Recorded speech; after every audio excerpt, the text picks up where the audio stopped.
policy. I did begin today I'm not going out and hired looking hand. at what kind of resources you might have as a committee for planning. Not saying you're going to do that, but I wanted to start finding out what's out there. And I can email out the list that I've come up with. It was just this afternoon, so there wasn't time to get it to you before the meeting. I've also started collecting some sample RFPs if you decide you need to go to RFP. I've gotten one from Gray, Kennebunk, Saco, South Portland, and York. Planners? Yeah, no, well, an RFP to go out to find planners, yes. I think you're a ways away from issuing an RFP. Yes. I think along the line of getting to know one another, you probably want to take a look at the old plan and organizationally decide how you want to approach this thing. And I think maybe you have a general idea where you're going before you go out looking for a consultant. But after we do the RFP, we'll get hopefully some responses, and you'll be conducting interviews and selecting a consultant. This comprehensive planning and planning in general business isn't what it was, a decade or more ago, and state planning office is gone now, and so it used to be a requirement of towns, and so towns, I've been doing this for 40 years roughly, and I've been through several of these, usually 10-year increments, and although it's not something that's required, it's something that is, I think, an essential component of the community. If you don't have some sort of a semblance of a direction, goal, roadmap of where you want to go, you're probably not going to have a very, I think, directed journey as you try to achieve any goals for the town. So I think it's a great thing, and I'm glad we're finally doing it, but we're not going to have the kind of support we used to have from the state, and there aren't as many consultants, but there are consultants, and we'll find a good one. Just to take us off track, I'd like to spend a little time having everybody introduce themselves, Yes. a little That's a background, wonderful who they idea. are, what they do, why they decided to suffer through this process. We can start up with John. Wow, what an honor. John Rand, been in Raymond since 1986, and family's been in town since 1944. Wife and I raised our two kiddos here. They're all went through the schools, and they're working in Portland now.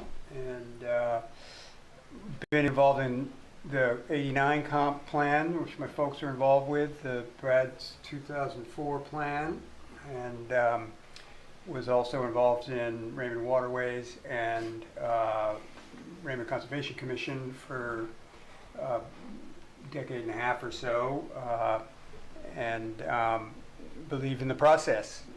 And good planning takes good minds and dedicated folks that are here for the long haul. And that's what I'm seeing all around the table here, and look forward to working with everybody to do some good visioning and keeping our speeches concise with this big group, and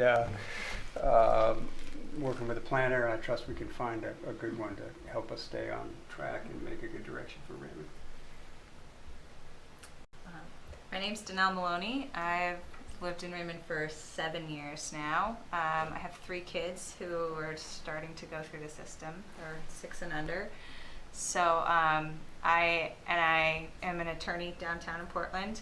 I started working with the town on some cases that I'd been doing, and I just enjoyed being a part of the town that I was living in. So I was looking for an opportunity to get more involved, and thought that this was probably the best option, even if it wasn't one of the only options with the town available at that time. So I was excited to jump on and keep moving. What firm are you with? I'm with Drummond and Drummond. Alan McEwen. No, Yeah. Alan? I've heard the name. Yeah. Yeah. Very good. Oh, Drummond and Drummond. Not Drummond and Woodson. Horace. Horace, yeah. Yes. Yeah. I'm Brad McCurtain. I've had property here in Raymond since 1980, and I think I moved here in 86 or 87, and grew up in Portland, 4th generation Maine, but I haven't been here in Raymond as long as John's family has been. And John and I and Greg Foster were on the committee. I think that's it. Back, when did we start? 2001, I think. Yeah, Late 2001 is when we started it. And I was really pleased to see both John and Greg back on. It's a great committee, but as I've looked at the resumes of this one, I think this one can be an even better committee here. I've been involved in a lot of nonprofit organizations over my career. I won't bother going into them, but I love getting involved, whether it's at the community level or just nonprofits. And I've been involved in a lot of strategic plans, including co-chairing this one when we did it, last updated it a few years ago. So I'm excited about this. I love the community in which I live here. I'm very happy with the leadership of the community here. And, Sue, I haven't gotten to know you very well yet, but I think we will over the course of this. I was a big fan of Louise Lester and whose shoes you have filled here. So I'm looking forward to this committee getting a lot done, and I think maybe the most important thing we need to do is make sure that we get out and spend time identifying first and then meeting with all the stakeholders. There are an awful lot of stakeholders whose input we should really get to sell this plan. I think that's one thing Greg taught me on the last plan is we really need to get out into, here's our people, really need to get out into the community and talk to people and get, shouldn't really be our, shouldn't be our plan, it should be the community's plan. So, thank you. I'm John Clark. I'm pretty new to Raymond, moved up here November 2020, so almost 2 years. And I work in real estate development from home, so I'm spent a lot of time in Raymond right now. But part of my day-to-day intersects with kind of, private financing and, kind of the public process of, real estate. And I thought that this would be a really interesting endeavor to do and understand, how it all fits together. So, and I like urban planning, so I thought this would be nice. Well, I'm Greg Foster. I like Brad. I purchased land here. I think it was 80 or 81, and I moved here. I think I became a voter at 87. I've been here in Raymond ever since. And I trade. I'm a professional forester. I offer my services to private landowners and manage their forest property. I've done quite a bit of work in the town of Raymond for forest landowners. And John's not one of my competitors. He's a very good forester. Does his work very well. I did do the town of Raymond's forest management plan for the 2 parcels they own, and we executed a timber sale on one of them. I also was on the comprehensive plan, well, it's the equivalent of the implementation committee from the 1984, you said? 2000 plan. Oh, earlier, 89. Oh, I can't read my own writing with my glasses. I was on the implementation committee back then, and then in 2004 I was on the comprehensive plan committee with Brad and John and others. I'm also on the planning board. I've been there for quite a few years, and I was on the conservation commission for a while. I think that was my first introduction to Raymond being on a board with John and his mom and others. With that, I do have a lot of interest in forest land and land ownership, and I have what I think is a pretty good expertise in what people think of owning their land and being able to use it and that sort of thing. And I hope I can offer some of that understanding when we work on this comprehensive plan. So with that, it's Frank. My name is Frank McDermott. I came to Raymond in 1968 as the teaching principal at Drum's Small School. Evolved through those years from teaching principals to supervising principal, back to teaching principal, depending on the school budget. Ended up being a superintendent principal here. I was here for 21 years, left here, went to Monte Eagles, assistant superintendent, finished my career over there as superintendent. My wife has been on just about every committee there is in town. She served 9 years as almost select board, was on many other committees through that time. I served on a number of committees myself.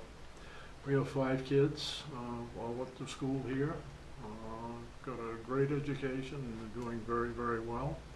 I've always been interested in what happens in this town because I can remember when it was just a sleepy rural community. evolved into a bedroom community, that people have a desirability to live here. But I think we can even move beyond that. I think we could become one of the leading communities in the Lake region, and that's what I'd like to see us do. And there are many different ways of doing that, and I'm going to be interested in seeing what ideas pop up here and see if we can come to some kind of conclusion as to where we should be heading. Because the town does have the resources to do anything it wants to do. Dawn, you said what? It's going to be probably $1 billion, $1.2 billion, $1.3 billion in valuation on the next Yeah, and that's round? and that's before we do our new revaluation, and so I'm expecting that, we're going to see our mill rate, probably halve, and we're going to see our valuation, half again larger. So it's going to be, interestingly, the valuation of the town, even though it's a very rural, town, tracks with some of the smaller cities in Maine and some other communities. You might be surprised. There's a lot of value here with the lakefront real estate and in general real estate these days, but it's going to be a completely different valuation post this new reval. So Frank's right. We have the resources. I used to say that all the time, but it's what you want to do. It's one of the values of the town, though, has been low taxes. That's been a very primary value. That's starting to change a little bit, but we always pay attention to it. So your job is going to be to try to set some of those priorities and figure out what we should do. Yeah, Peter Levitt, excuse me. Moved here with my wife in '85, I think. Built a house, bought 20 acres up on Raymond Hill Road here. Raised 2 daughters, went through the school system here, had a great education, both very successful. The oldest one just recently, last year, we built a house for her on the property, and she and her husband and my first grandchild are living now about 100 feet behind me, which is kind of nice.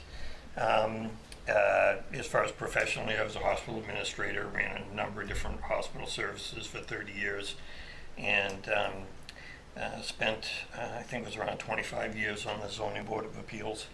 I learned a lot through that process, probably the greatest one being, if you want absolutely no political aspirations, get on the Zoning Board of Appeals and continually tell your neighbors what they can and can't do with their property.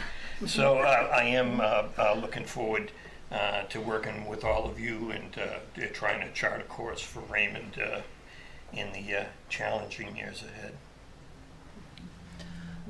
I'm Sean McKillop. I'm fairly new to Maine. I moved here about 3 years ago. I met my wife, and it was just the right decision to move to Maine instead of having her move to New Jersey. So I kind of joined this board because I just want to get back to the community a little bit. I'm part of a anti-human trafficking organization, and I'm on the board for my church. So I have some experience with finances and really just, how do we support the community and how do we let the community know that we're for them. And this was like the perfect blend of those two, but my first experience within Maine. So I just want to be a big support for the community. Real estate agent here. My office is in Wyndham, but we go everywhere from Harpswell to even Bethel, so my spread's a little big. But yeah, so trying to keep the small feel of Raymond, but give it all the benefits it needs without it becoming Wyndham is kind of my idea. I'm Kayla Gonzalez. I've lived in Raymond for, I think it's approximately 7 years now. I currently work for the City of Portland, and I'm a former town employee. I was kind of coerced into being here, but I'm also happy to be here. I really am invested in this town. I believe in volunteerism, and I would really like to help Raymond face all of the challenges that it's going to in the upcoming years of a changing society. Last but not least, Jackie.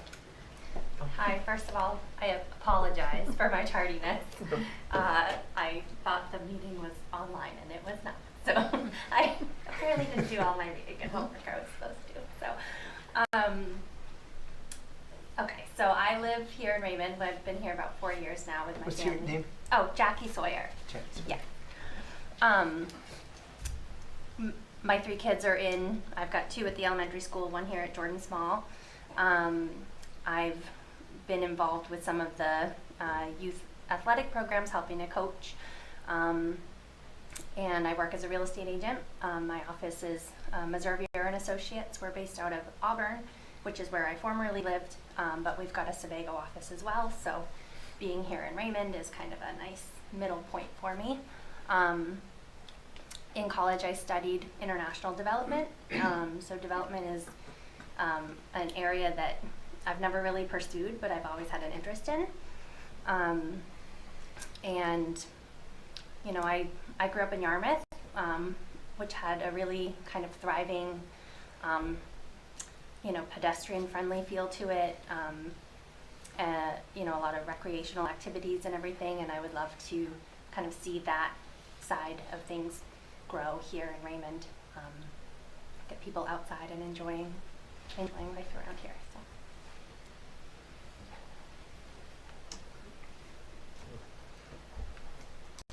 Excellent. So where do you want to go from here? A couple of questions that I had is, number one, budget. I think, Don, you...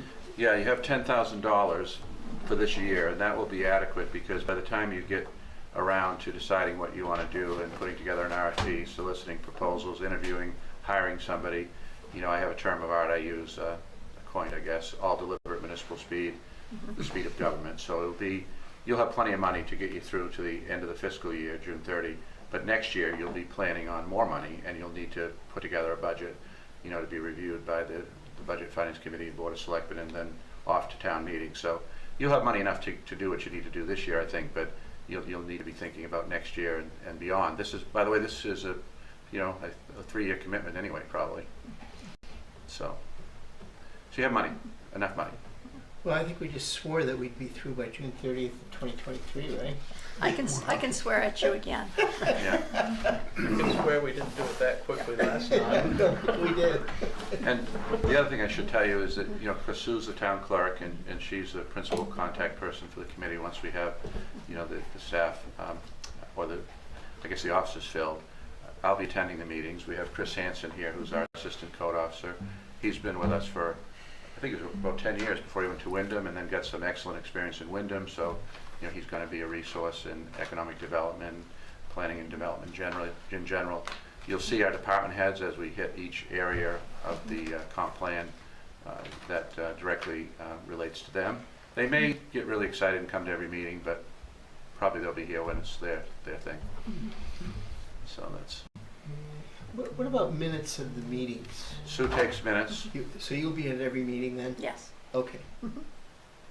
And if she's unable to be here, we record them electronically, or we have a substitute secretary. And of course, in the town, the digital record is the official record of the town. Right.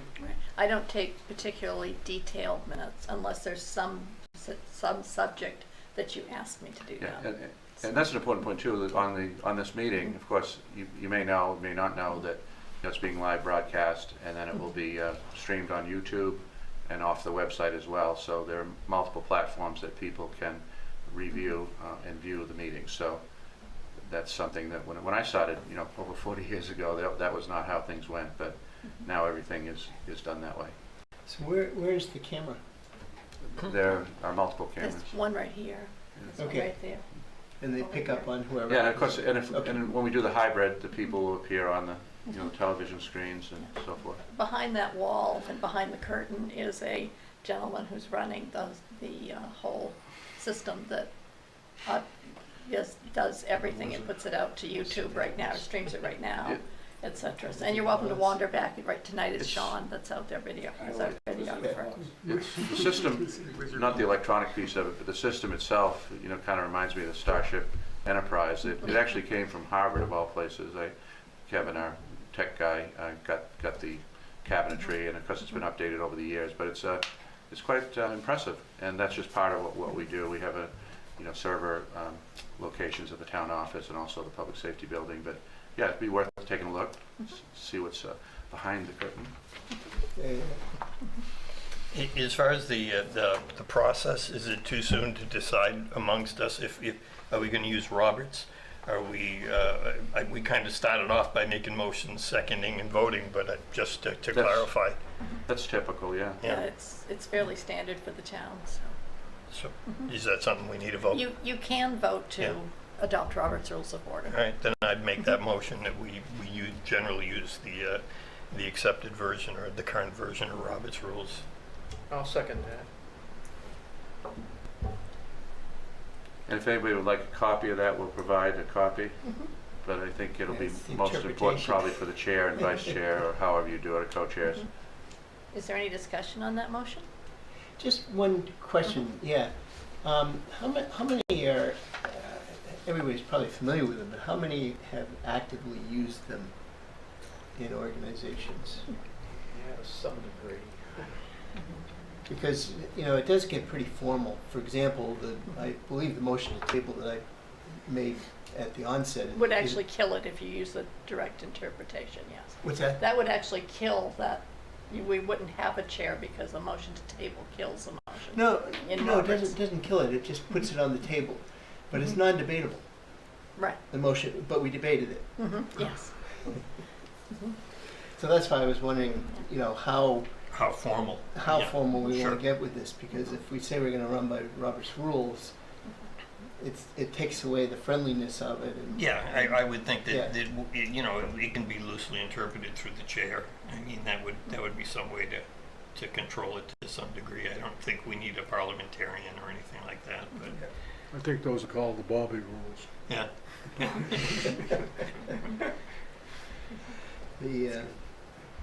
I can go either way on it. I just wondered what people's experience was using it. I've used it in a lot of organizations, but it can get a little. I've no experience using it. I've listened, and so I don't have an opinion. I defer. I think I defer to those of you who've interacted with it generally. Modified Roberts with good judgment about how a conversation needs to keep going or not, and but we should keep it in the framework certainly that we're going to. Sure. Some discretionary Some type discretionary, of capability amongst the board. If it seems like it's getting a little too hairy and we actually have to think about calling an attorney. I don't want to go there, believe me. Wait, I already have one. Yeah. I have experience. But at least the motion of the structure of the motions, the seconds, the vote, that makes what you do have a little more substance. Yeah, that part we hold on to. Yes. Yeah. For sure. Sure. So perhaps it's a great question. So maybe a Sure. modified version of. Sure, with discretion to the chair or the board. And what I could do is send out the main moderator's manual to the board if you'd like, and that has a one-page, very mini Robert's Rules of Order that moderators use to moderate town meetings. And it's really, I don't want to say watered down, but it's just it's a one-page document. So that explains the motions and whatnot. It'd be helpful if it's just one page. That would be helpful. Yeah. You've been in a lot of organizations. You have any? Use Robert's rules, but use them sparingly. Giving everybody a chance. It only to the point where it begins to get to be 50 cups that you really have to, call them in. As long as everybody agrees they're going to behave themselves and they're going to listen to other people speak and that sort of thing, then I think we have fun. Yeah, correct me if I'm wrong, but we're really not, any of the votes we take, they're going to be on recommendations anyway. It's not like we're setting statute or anything. Right. That's correct. A lot of what you're going to do, in my experience, is going to be more like a workshop meeting than a formal meeting. Although you'll have both, you'll be making votes on various issues, but there'll be a lot of not exactly scintillating TV that goes on. Yeah, and most of the time you'll probably come to consensus as opposed to Right. coming to a vote. But for instance, at the beginning of each meeting, I'll have you approve the minutes of the last meeting, and that I would prefer a vote on. And a vote to adjourn, most people look forward to that one. So, but to have something is important, so Robert's Rules Light or whatever you decide is good. So I'll send out what I have, and maybe we can decide at the next meeting. Right. No, I think if that's the dividing, but, you know, it's just, like, as I said on the table earlier, it just, if we have to get into, wait a sec, that's non-debatable, oh no, let me check, it is non-debatable. But, you know, it's just, it's not gonna be fun. And I think this really, we're all here to kind of have fun and get involved in the community and just kind of help shape the future, I think, so. Could I just ask, in the last comprehensive plan, there were no formal votes or none of that? No, Oh, I think we did formal votes, but I don't think we ever got into Robert's rules at all. I mean, we took votes from people, and we had a planner named Rich Rothy. I thought was very good. I don't know about you guys, but I thought he was really good. But one thing we did do, Don, is as we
I don't like conflict.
Good evening. I'm going to call to order the Comprehensive Plan Update Committee for October 5th, 2022.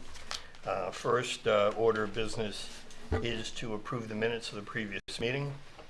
Can I ask, are there any corrections or additions? Seeing none, I'll take a motion to approve. So moved. It's been moved and seconded. Any discussion on the meeting minutes? No? All in favor of approval? Opposed? I have to You abstain. abstained, you weren't, Yep. yes. I wasn't here. Yeah, okay. And just for the record, did we get Brad? No, he seems to have stepped away. Okay, all right. So, old business is 3 on the agenda, review of the Comprehensive Plan Committee top 3 items of importance. And just to refresh everyone's memory, at the last meeting, what we did is brought a list of what we consider to be the top 3 questions or issues that we felt existed personally on as far as the update on the comprehensive plan was concerned. And I think, if I'm not mistaken, that was also going to be used primarily to give us some idea of forming quite a questionnaire, citizen questionnaire, a short one, to try and hit the November elections. And while it seemed like at the time there was plenty of time to do that, I think that that's something that we have to determine today if we're going to actually make it happen. So based on that, I'll just open it up for discussion. I don't know if you can hear me or not, but I'm not hearing any audio at all.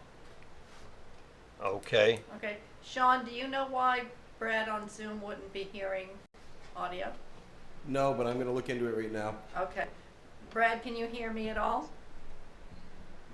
Hi there, I can hear you. Okay, Tom can hear. Okay, you can. Can you hear anyone at the meeting? If I speak, Tom, can you hear They me? were all muted. Okay. There you go. There's one.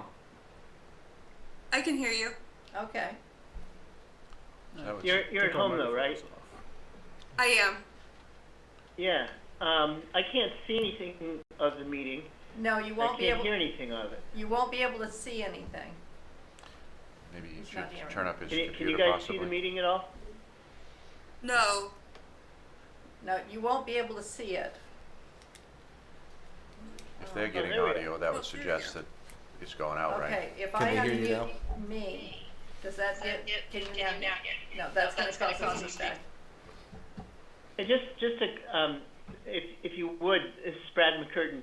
We just now came into the meeting. We've been waiting since before 6:30, so I don't know what's gone on here. But can you, if anything's been voted upon, can you re-vote it or? Sure. Well, Brad, what we did so far is just approve the minutes of the last meeting. I don't believe we bought your vote on that. Yeah, I actually had a question on the minutes, so. Okay.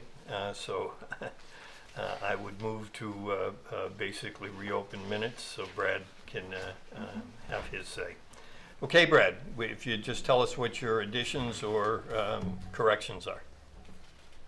Well, it's a question on the minutes themselves. I didn't see in the minutes any reference to, I think it was Kayla who brought up about doodling, and instead I saw in there that that Sue was waiting for all of us to get back to her with dates on the trip on the lake. And I just was really confused by that because I thought that Kayla said, hey, I'll send out a doodle to everybody, and it was either on today's meeting, which I didn't get, or on that, which I didn't get either. So I'm just trying to figure out what I missed in the minutes, or the meeting that didn't show up in the minutes. So can someone clarify that? I think we mentioned maybe doodle, but we settled on everybody contacting Sue since it was such a short turnaround, or we expected it to be a short turnaround, with our available times, and then she would determine if that worked.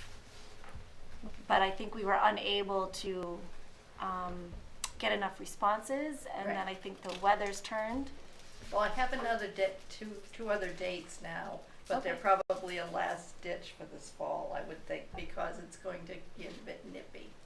Okay, so getting back to the minutes, Mhm. as far as the clarification, do you have some addition you'd like to have, Brad, admitted to the minutes, and then we can arrange that, and then we can vote it?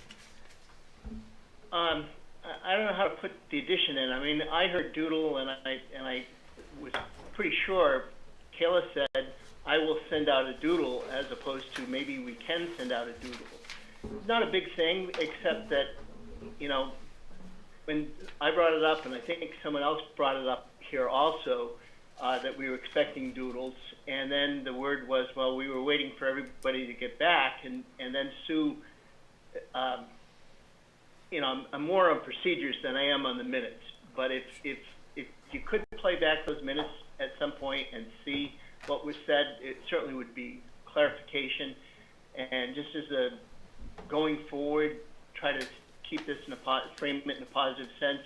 Sue, if there's something where we're supposed to get back to you, if you could send that out, because I sure. Sure, but Brad, if I could I just... sure didn't.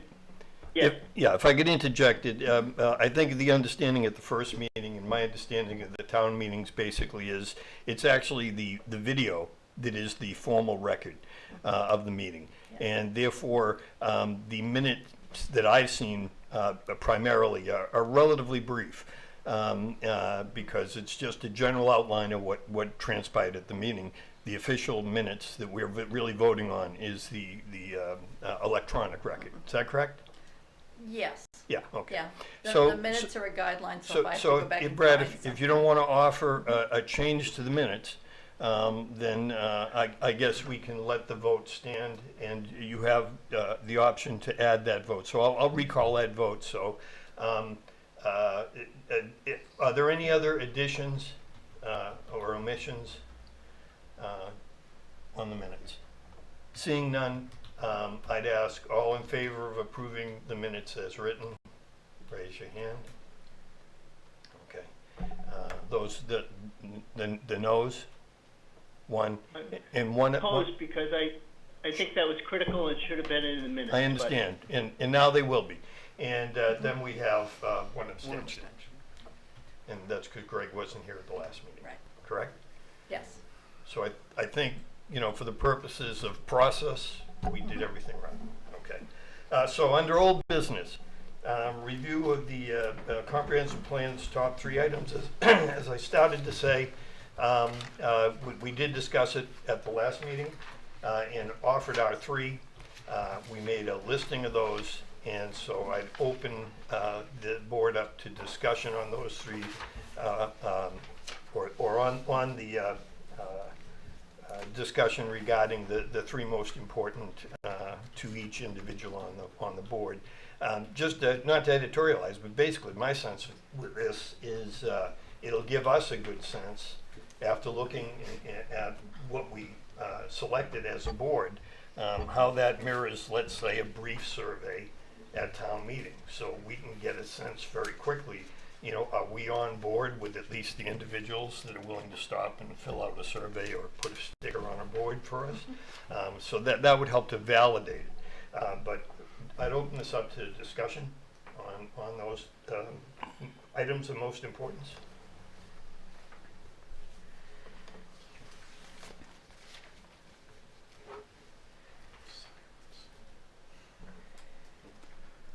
I can tell you I'm kind of a numbers guy, so Yeah. I kind of went through and probably we have at one point and kind of looked at all of the answers, including those from the municipal side, I included in it. And this is what I got. The number 1 was to preserve natural resources and water quality. Surprise, surprise. And that represented 8 responses out of the 12, and that was 66%. That was tied with town services, as far as also having 8 out of the 13 votes, and of the 12 votes, and that was also 66% of our opinions. Housing was, there were 7 individuals that mentioned it specifically. That was 58%. Land use There were 4 individuals that mentioned it specifically. That was 33%. That was tied with transportation, which was 4 individuals spoke to it directly at 33%. And then lastly, recreation, 3, and that was at 25%. Now I listed these, and I only listed those areas where there was more than 1. So if there were 2 or more, then I listed it. So obviously that's why it doesn't add up to the total. But that's, this is a very crude way of doing it, but it gives us some sense as to what maybe we might put on the community survey at election. And it also, like I say, will help to possibly validate, where's this committee's head, at least initially. 2 or more, Peter, of anywhere in a person's ranking. Sure. Is that that's how Sure. you counted it? Yeah. Yeah, 2 or more. Good. And there were, I think, 6. If I was to add anything to it, I guess I would say that I'd probably add property taxes and climate preparedness. Those were also mentioned. They were only ones, which surprises me. It really surprises me. I'm just going to hand this out real quick.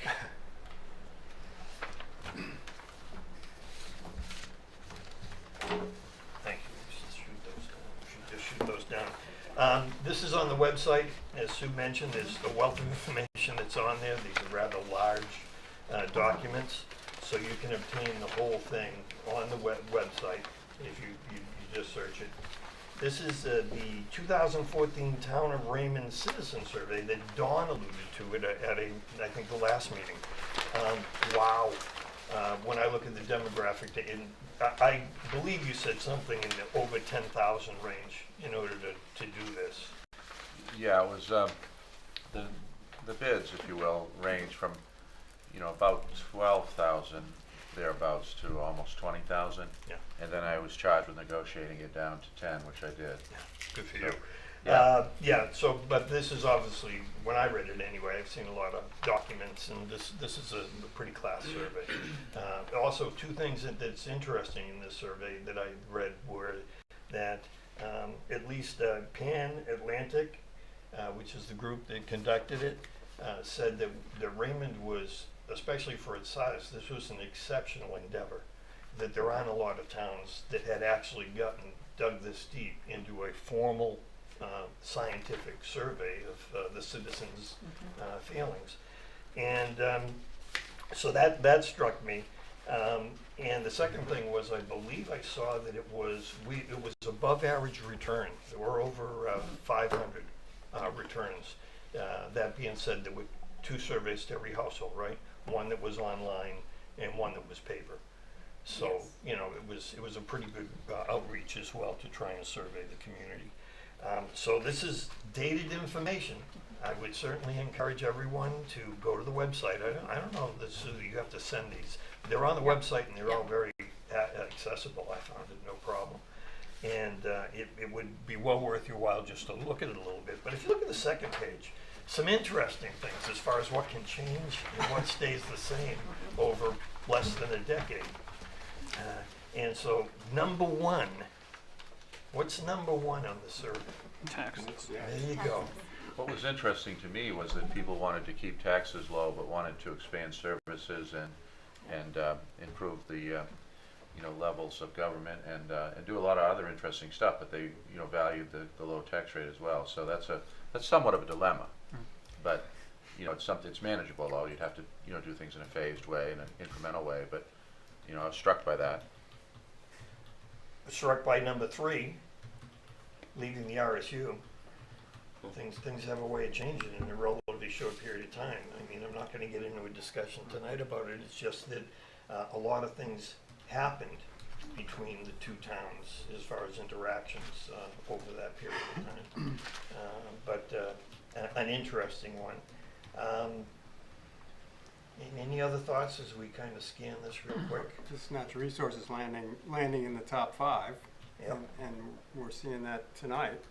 Correct. I agree. It's a good point. But yeah, the taxes is the big one that didn't even register on our little board survey, right? No, absolutely not. number 8 is interesting because we talk about housing. Number 8 is talking about attracting younger families to provide opportunities for young people. And I think that goes a lot with what we were saying, which was in our top 3 as well. So it's Housing.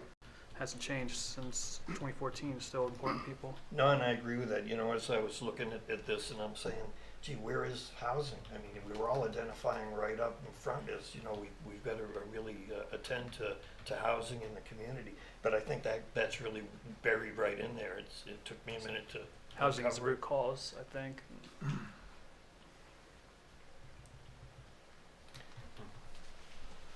Any other thoughts? Number 6 is interesting in the context of having the middle school available and how it seems like such a feasible option at Absolutely. this stage now that we've got a physical location Sure. available. And that kind of ties in with number 9, I would say, as well. Mhm. So, I'm struck also by the number of things on here that actually happened. You know, the infrastructure was improved. We defeated milfoil. You know, so let's see. Open space. You know, the Pismire Mountain Preserve, not town, but some additional hundreds of acres and additions to the Morgan Meadows. So yeah, that all happened. And attracting young families, not so much. Controlling growth. I don't know about that either, but there are many things that I think happened, and so it's not, maybe some of those things are not as urgent as they were then. I mean, certainly the infrastructure, the road system has come a long way. I would agree with We that. put a lot of money in that. Absolutely, and it was high on the list as far as the review. And we've kept taxes low, relatively speaking. Correct, which I guess says You achieve you number can- 1. You can achieve these things. I and should say still- that, because that always seems to be the top goal. So, if there's no other discussion, I'd just say that this might be something of a document that when you look at it, it gives you some idea, or it gave me a great idea of just what's involved in a comprehensive survey. I don't know that we'll be commissioning something to this degree unless it was something that would, you know, it's part of the town, so, you know, if it's something that is expensive to do. Yeah, on that score, I mean, it's something you could request. I mean, you're gonna have to build a budget and decide what you wanna do, and this was something I wanted to do for a long time, and I think Pat Murphy did a great job on it. Yeah. It was really a bridge between a 10-year-old comp plan in 2014 and an update for it. A pretty cost-effective one, an informative one. There's still good data in there. So you could look at what was happening in '04. Normally comp plans are done on a 10-year cycle, so here's 10 years. Yeah. And now you're almost 10 years again, so I think, you know, Peter's right, it's instructive. It would tell you what people were thinking 10 years after the original plan. And how things change. And you look at the original plan, right? Yeah. It seems like I've been thinking about the town meeting board sticker, or, you know, stop for an opinion. I'm not saying it's not a good idea, and there's probably a version of it that would be effective in guiding us. But, you know, given the content and the amount of material in a comprehensive survey, it might be hard to get anything really meaningful at town meeting, you know, that was brief enough to have folks participate in, and you know, simple enough to understand and achieve it as folks are walking out. It would be a relatively small sample, fair to say. How many folks coming through at voting? Probably about 2,000. 2,000 coming through, half the voters, maybe a little more than that. And so we might see 10% of them stop, I'm not sure. not half What of did them. you see for the blacksmith shop? We had about 20. Yeah. 20%? We went after them though. And I believe recycling committee did something similar at election, and I believe there was something like 40 or 50 signatures to sign up for recycling barrels. So absolutely, I think all of these attempts, short of you know, this type of a thing, is not going to be totally comprehensive. I was thinking, in part, just looking at this, that a lot of the demographic data we're going to be acquiring anyway. we're gonna be acquiring it for the plan. So that at some point, marrying the two, somehow would be expedient a little bit, maybe a little cost effective since we're doing it. To collect all that demographic data that we are going to do for this comprehensive plan, if we let it sit 3 or 4 or 5 years, then it's not relevant anymore. Right. So, and then lastly, my sense was, and correct me if I'm wrong, this is kind of, we were looking at this as the opening salvo. This was, hey, we're here, I know we're gonna do it in other ways, we're gonna put it on electric signs, we're gonna have handouts at the town hall and other things that I believe we're gonna discuss. We might have jumped a little ahead in the agenda. But we were gonna do these things in order to get that initial salvo up, to kind of engage people. I believe as Brad was talking about at the last meeting, we want this to be a community committee. You know, it's got to be more than we're going to get a cursory input from them. What we want to do is really know what the community wants, and by that, I guess it means, you know, a sampling of it. Hopefully, the larger the sampling, the better. But that's all we're going to get. Everybody that can vote in this community doesn't vote, so that's just the way it is. Anyway, so if there's no further discussion on basically just this item as far as the survey is concerned, how about what if we were to put together a quick 8 or 10 items for the November elections, where we had something that was really quick, and this is where between now and then we would have to, you know, put in a certain amount of work in designing it, because certainly we don't want to try and design it tonight. But basically, if there was a subcommittee or something that wants to get together to look at something in the next couple of weeks that could be put together, I personally like the idea of the quick sticker thing. And but what we need to know, and also I believe what was mentioned was that there would be some sort of a notice along with it saying, you know, this is just the beginning, folks. This is Raymond's future, folks.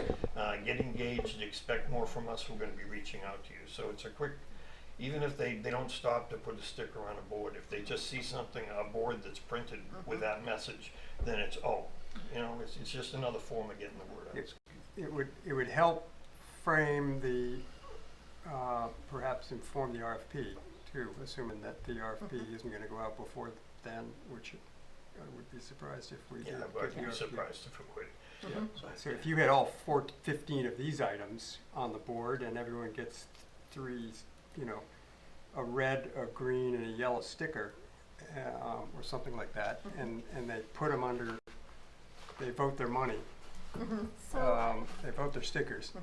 I was because I was thinking, how are we going to do this? And some of what we think are our priorities are sort of more exact, and we need to kind of think on a whole level. So I was thinking just the same idea where we have like a 1, 2, and 3. So your first priority is maybe green and, you know, whatever color. And we have broad categories, and I was maybe thinking of sticking with what the comprehensive plan laid them out. Wasn't that like natural resources was one of the major categories, just to get a general idea of where people are falling. Yeah, I'm trying to think of the other, I can't think of off the top of my head right now, but it was like what, municipal services or yeah, I believe we've done that. Like I say, I believe we've done that. Yeah. We captured 6, and I just suggested 2 more, taxation and yeah. The challenge is going to be to get something that is simple enough and quick enough for people to do, because they come out of there fairly quickly. And, you know, I like the idea of the stickers, but I don't know if that's going to be logistically, you know, you're there, you're thinking, you're putting stickers on. You know, I don't know if that works or not. I'd ask Sue, you know, but the flow and go of people is at times going to be, you know, fairly significant. Drop something in a jar. And then alternatives, like you could hand something that would be easy enough to do and an alternative to, you know, drop it off at the town office or something, so if people didn't have the time. And then I think there also has to be a category, I mean, as well as we've, I guess, presaged what might be the issues for other, something we don't have. Those are just my general thoughts. So it has to be simple to do, and it has to give them an opportunity for something else beyond what we have, I think. And with the flow, if you're going to have them, like Don said, standing there kind of deciding, oh, do I want to put it here, do I want to put it there?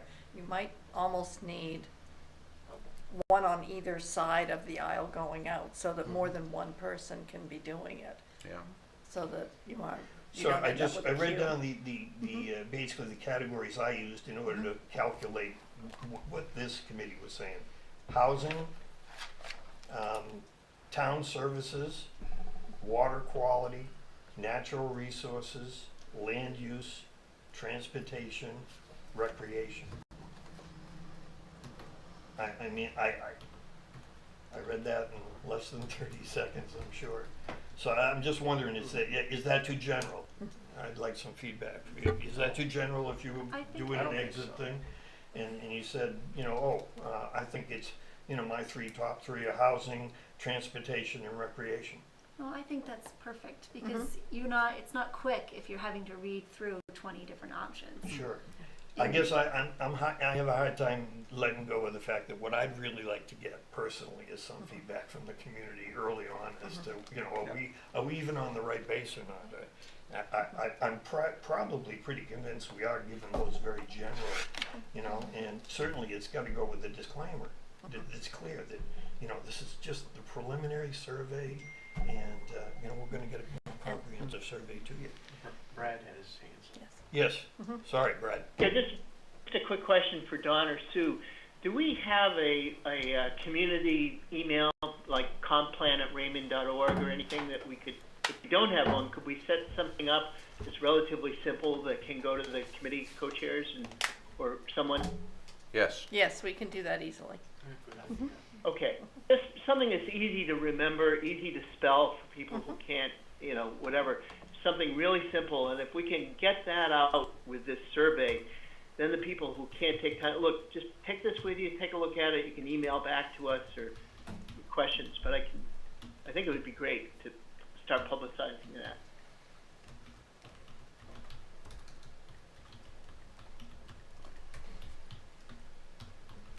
Any other thoughts? I guess what I'd ask Sue is this, because I'm just estimating. If we were to do something at the next election, how much forenotice does the town need to do that? Since I don't have any staff that can do anything with it, you can just walk in that morning and be fine as long as you have people to do it. All right, so we're not up against a deadline as far as the town's concerned? No, not at all. All right, okay. It would be nice to know a little bit early, and I set up the night before. We'll go into the gym at 3 o'clock to set up. So it would be nice to know how big your stuff is. I already have 2 or 3 petitioners that are going to be there. So I'd need to know, do you need a table? Do you need some chairs? That kind of logistical stuff is all I would need. Okay, thank you. Yeah. And the other thing that I've made myself a note for, I'm going to put a link to the 2014 survey on the comp plan page, so you can go there and get Terrific, it. thank you. Okay, so where would the board like to go with this? As far as, I guess I'd define it to the election. I like the list that you had created. I'd be interested to see if we could just add one more, though. I'm curious about how people feel about developing the business district. Do people want to see more business in Raymond, or do they want to keep that out of Raymond? I'd be interested to know what the consensus on that is. Sure.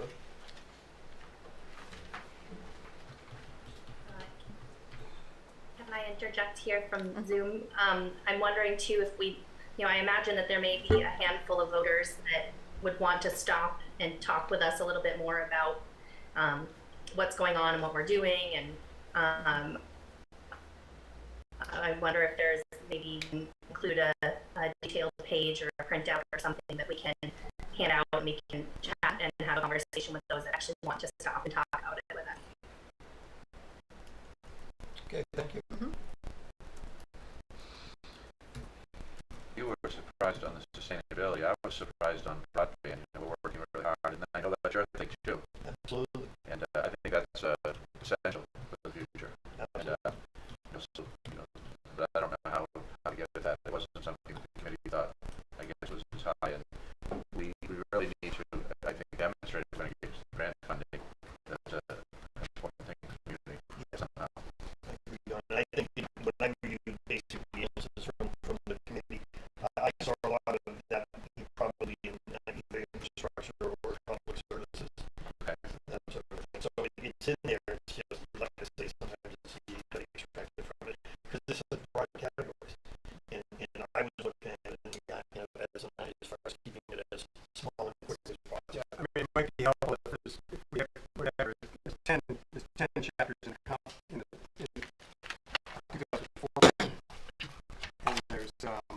2.5 years, 7, 6.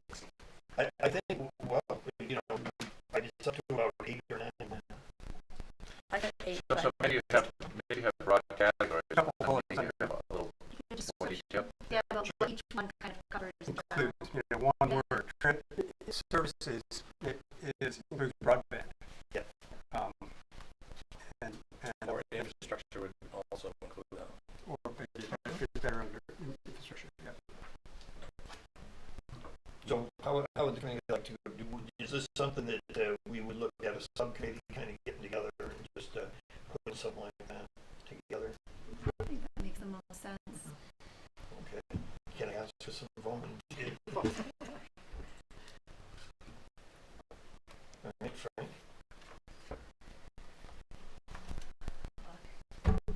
What are the volunteers for?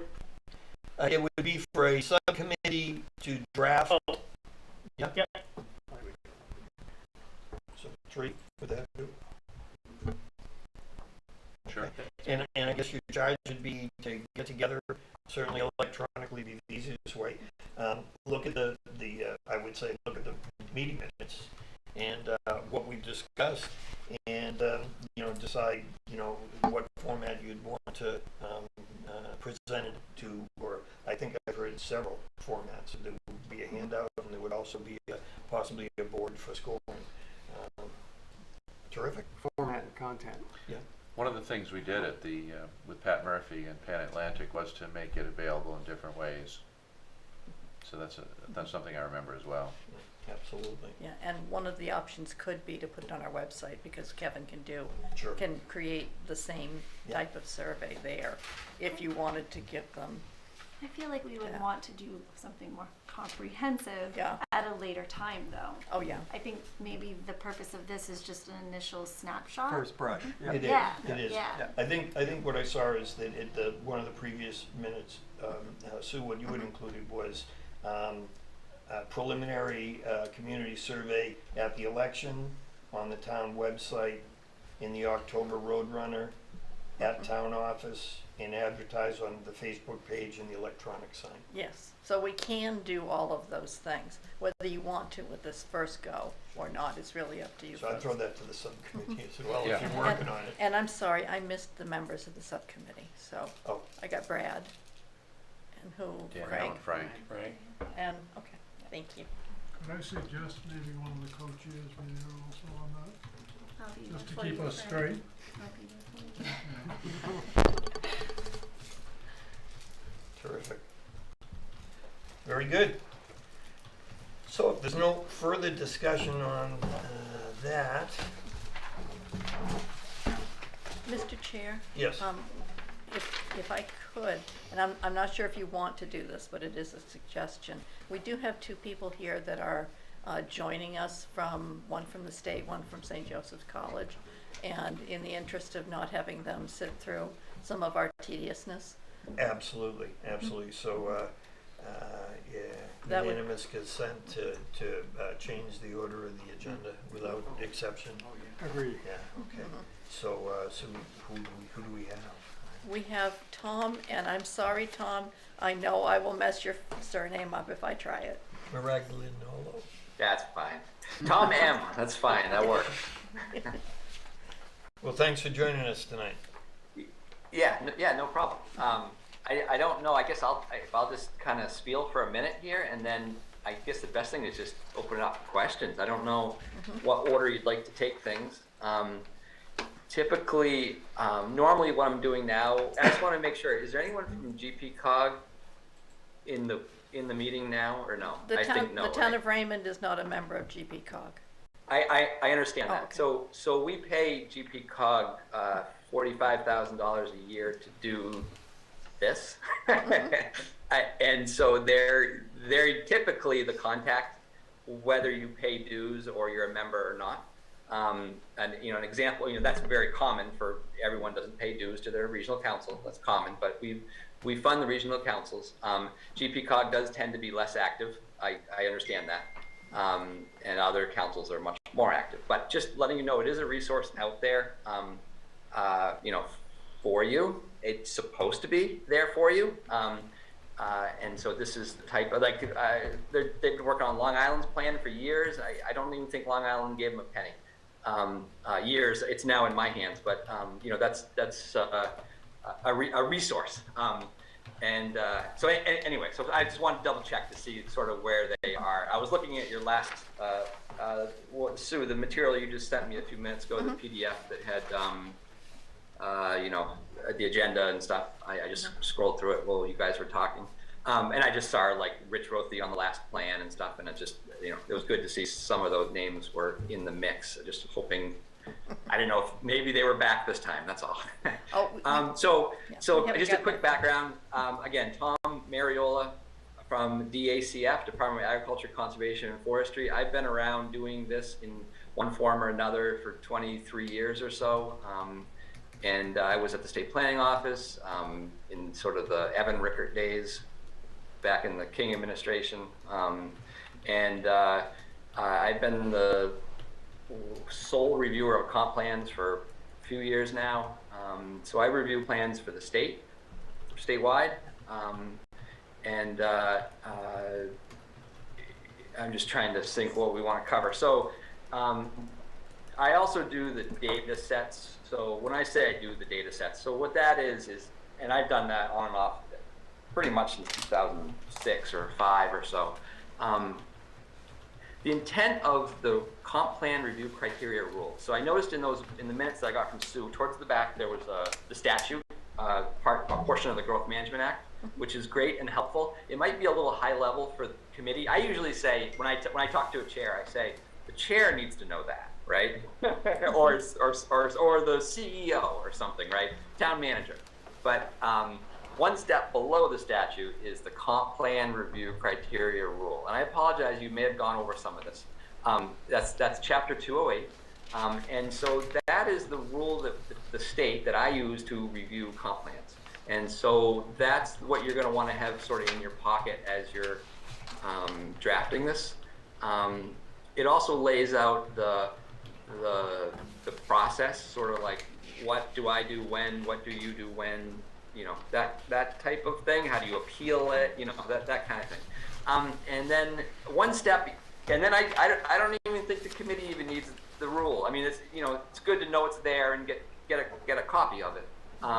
But I think when you start actually writing the comp plan and reviewing sections, the checklist, which I'm assuming most of you have seen, that is a copy and paste from the rules. I call it the cliff notes. It's kind of like the cliff notes of the rule, and it boils it down to something less than 20 pages, and it's what I use. I keep a stack of them right next to me here.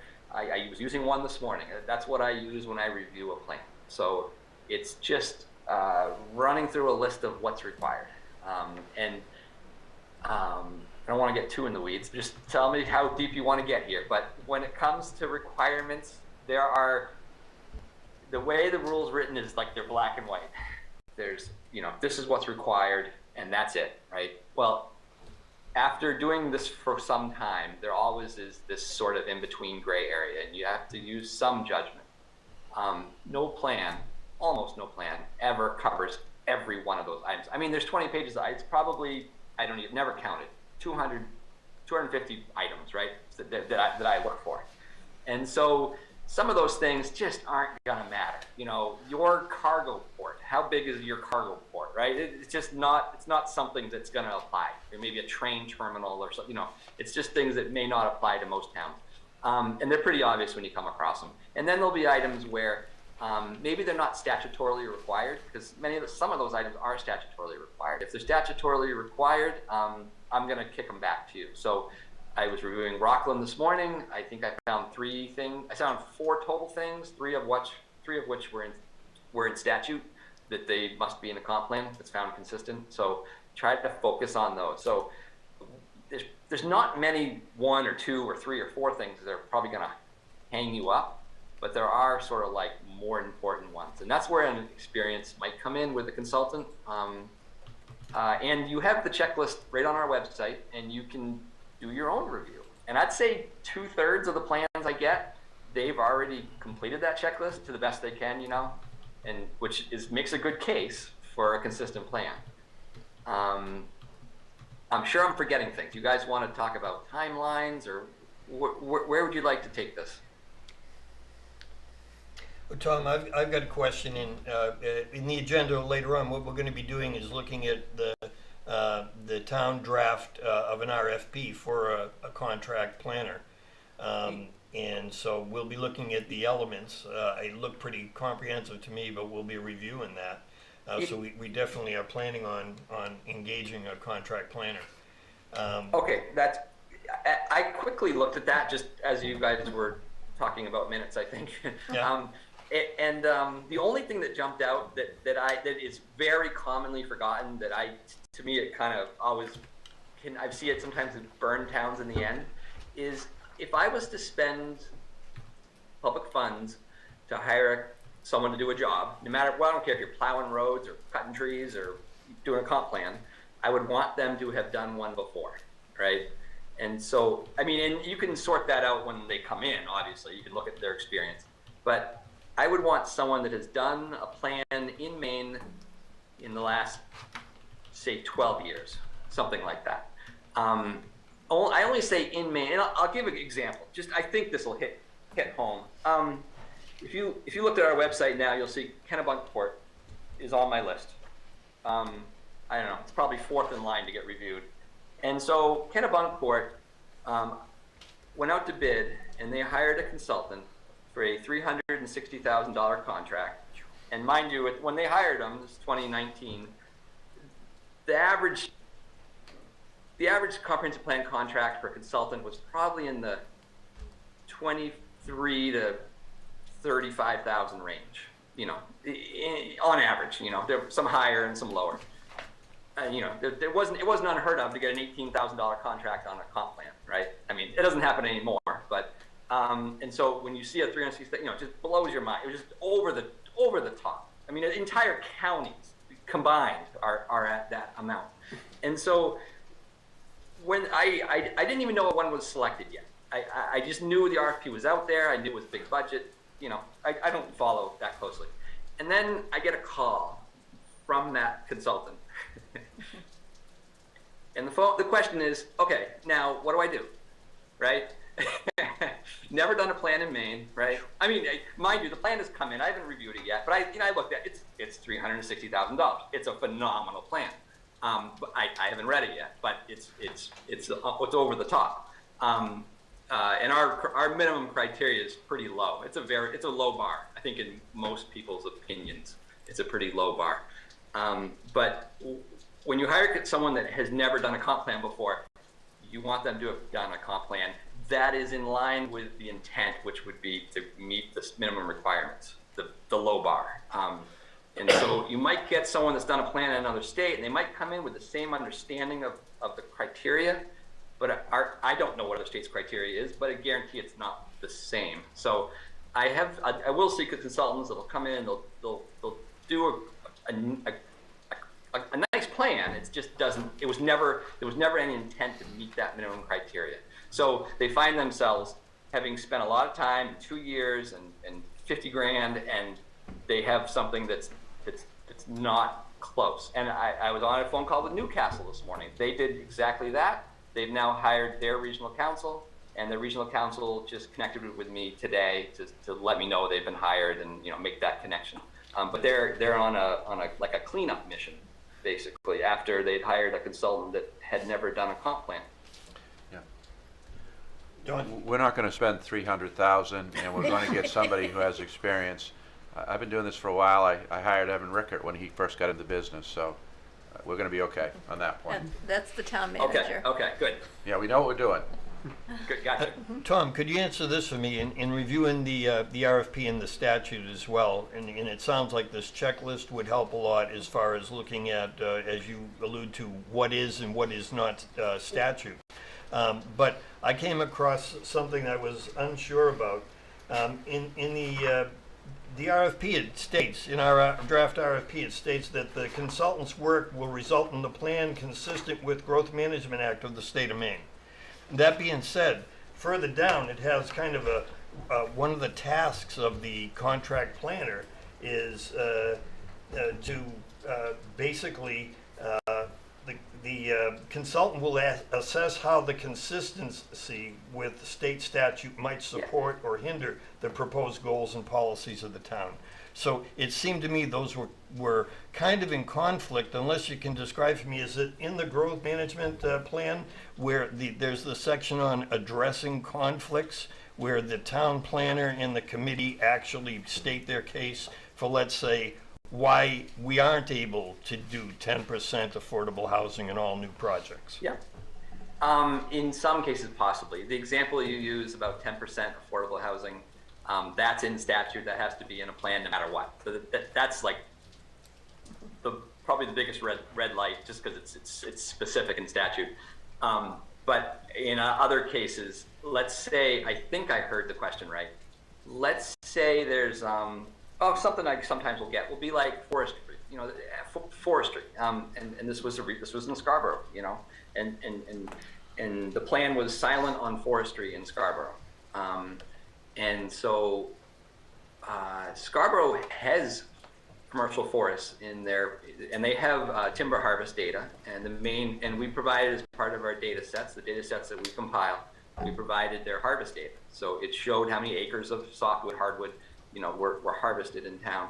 And so it was like, well, you can't be silent on it. It is existing. There is that activity going on. You had more harvesting than a lot of other towns had, a lot of smaller towns, honestly. But and so, I think that's what you're saying. Like, a consultant can certainly, any comp plan can make a case for why a particular criteria doesn't apply to them. So there is something not applicable. Like that is something that exists. So you certainly can do that. Is that what you were getting at? Yeah, I believe that's what was described in the draft RFP that I read. Yeah. Was the fact that would be the responsibility of the contract planner to basically look at what we're saying or what we're asking for, and then providing guidance as far as, well, that's not really something that the town is in line with the town's goals.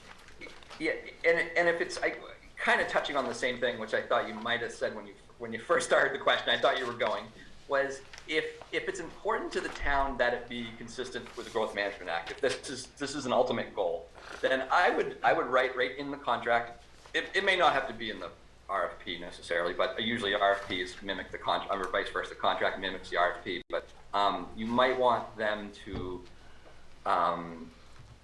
complete the checklist before you pay them that last payment.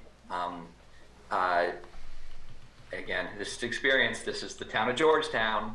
They made final payment, and the consultant had never considered the criteria as being reviewed under. And I'd done that list of 250 items, and there was 150 missing, right?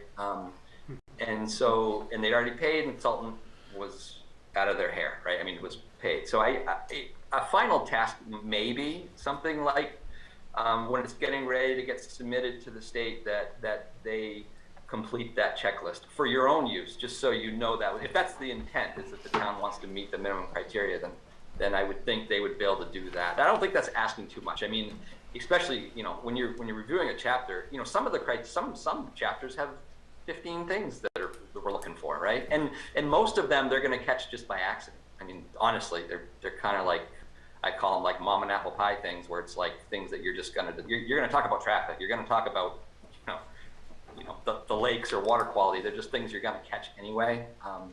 So sometimes those consultants catch them by accident, and they didn't do it purposely, which is fine. But sometimes when you're not looking at the whole criteria, you miss some. So.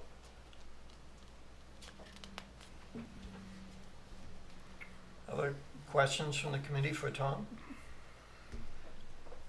Great info. I can talk about just the process real quick. I mean, it's really quick. So I think when Brad has a question. Brad? Oops, you're muted, Brad. You're muted. Just wondering, your experience is wonderful, and you're not here to sell us anything, which is even better. Can you give us a timeline of what goes into the different timelines that it takes different communities? For example, would a city like Portland take longer than Raymond because it has more to do, or would it be sooner because it has more resources to do all of that? goes into what takes, and how long should a plan for a community like Raymond take us? Yeah, I would have a goal of having it complete in 18 months.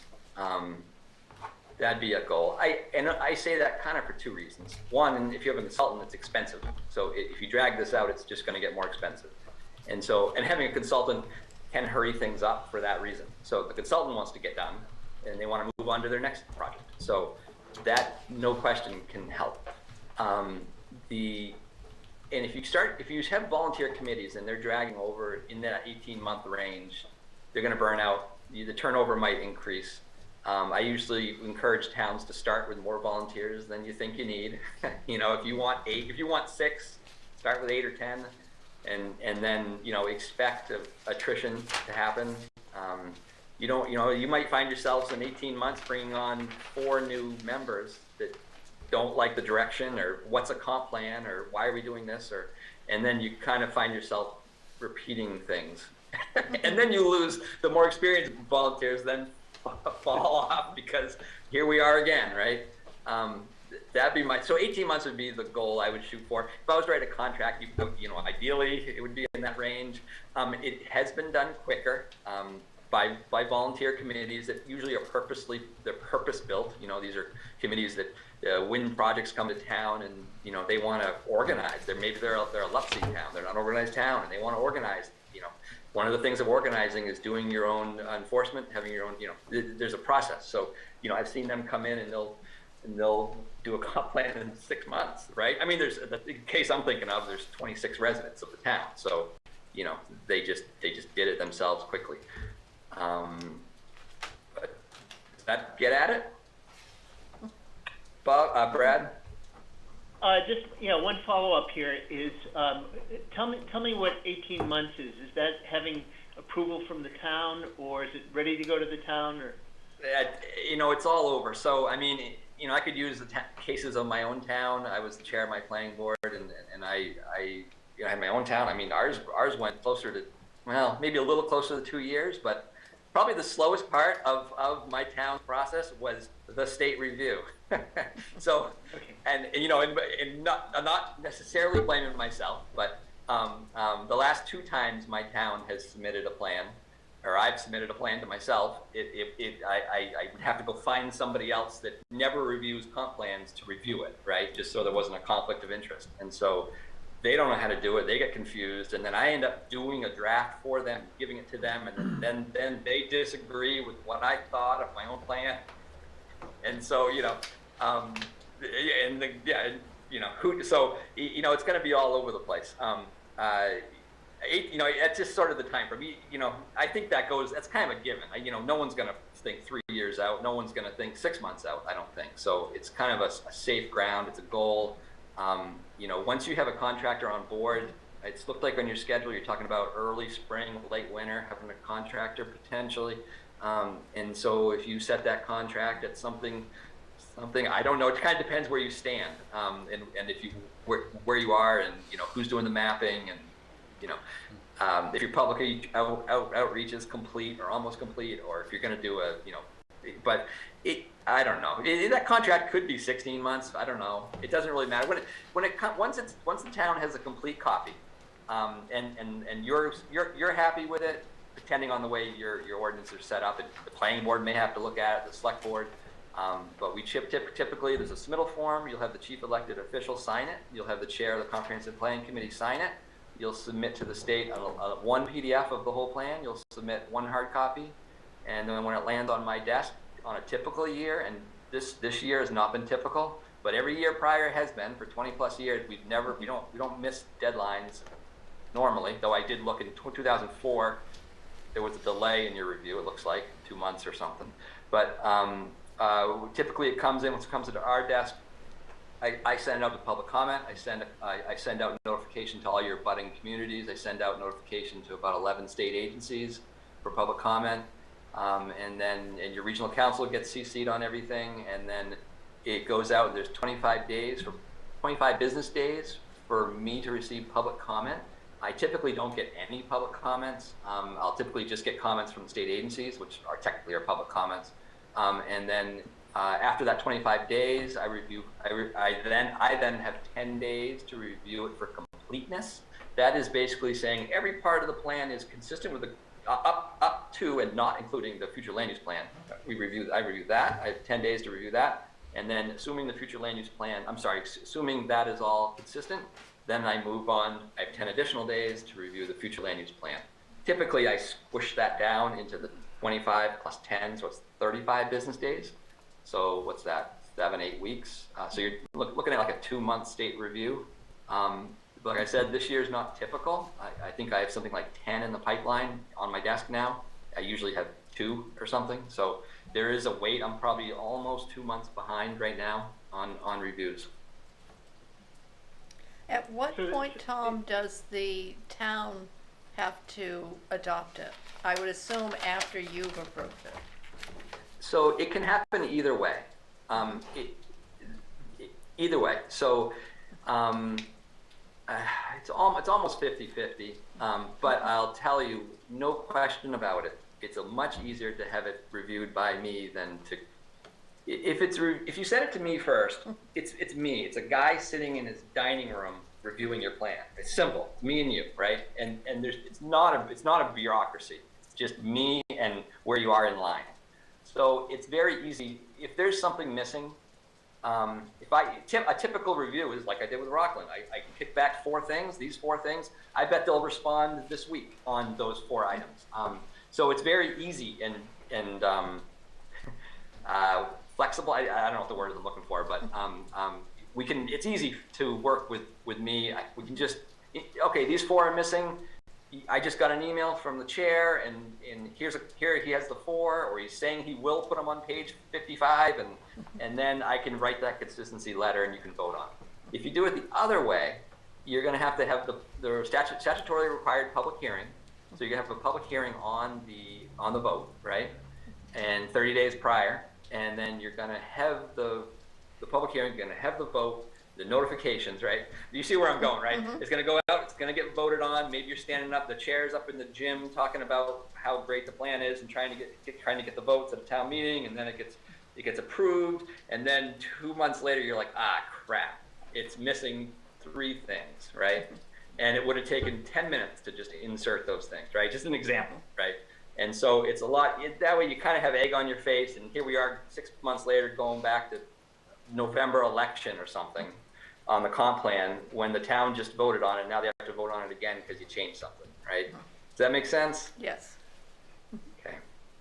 Well, the other side of that is, what if the town votes down sections of it after you've approved it? No, we'll vote it as a whole. Doesn't happen. Yeah. Doesn't happen. Mm-hmm. Yeah, and you could. You could come back after the vote with you can come back again and again and again. I can't stop you from bringing different drafts to me. It just seems to me, my recollection is we had some challenges, Sue, last time around, and when we came to the town.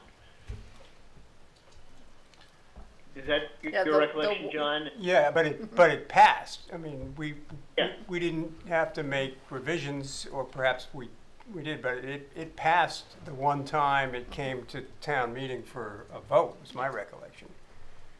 That's what the minutes show, yes. Yeah. The town meeting was a different thing then, too. Mm-hmm. Presumably, if you have enough public hearings and enough opportunity for people who are interested to have input, they're going to know about it, they're going to have an opinion about it, you will have addressed somehow the concerns.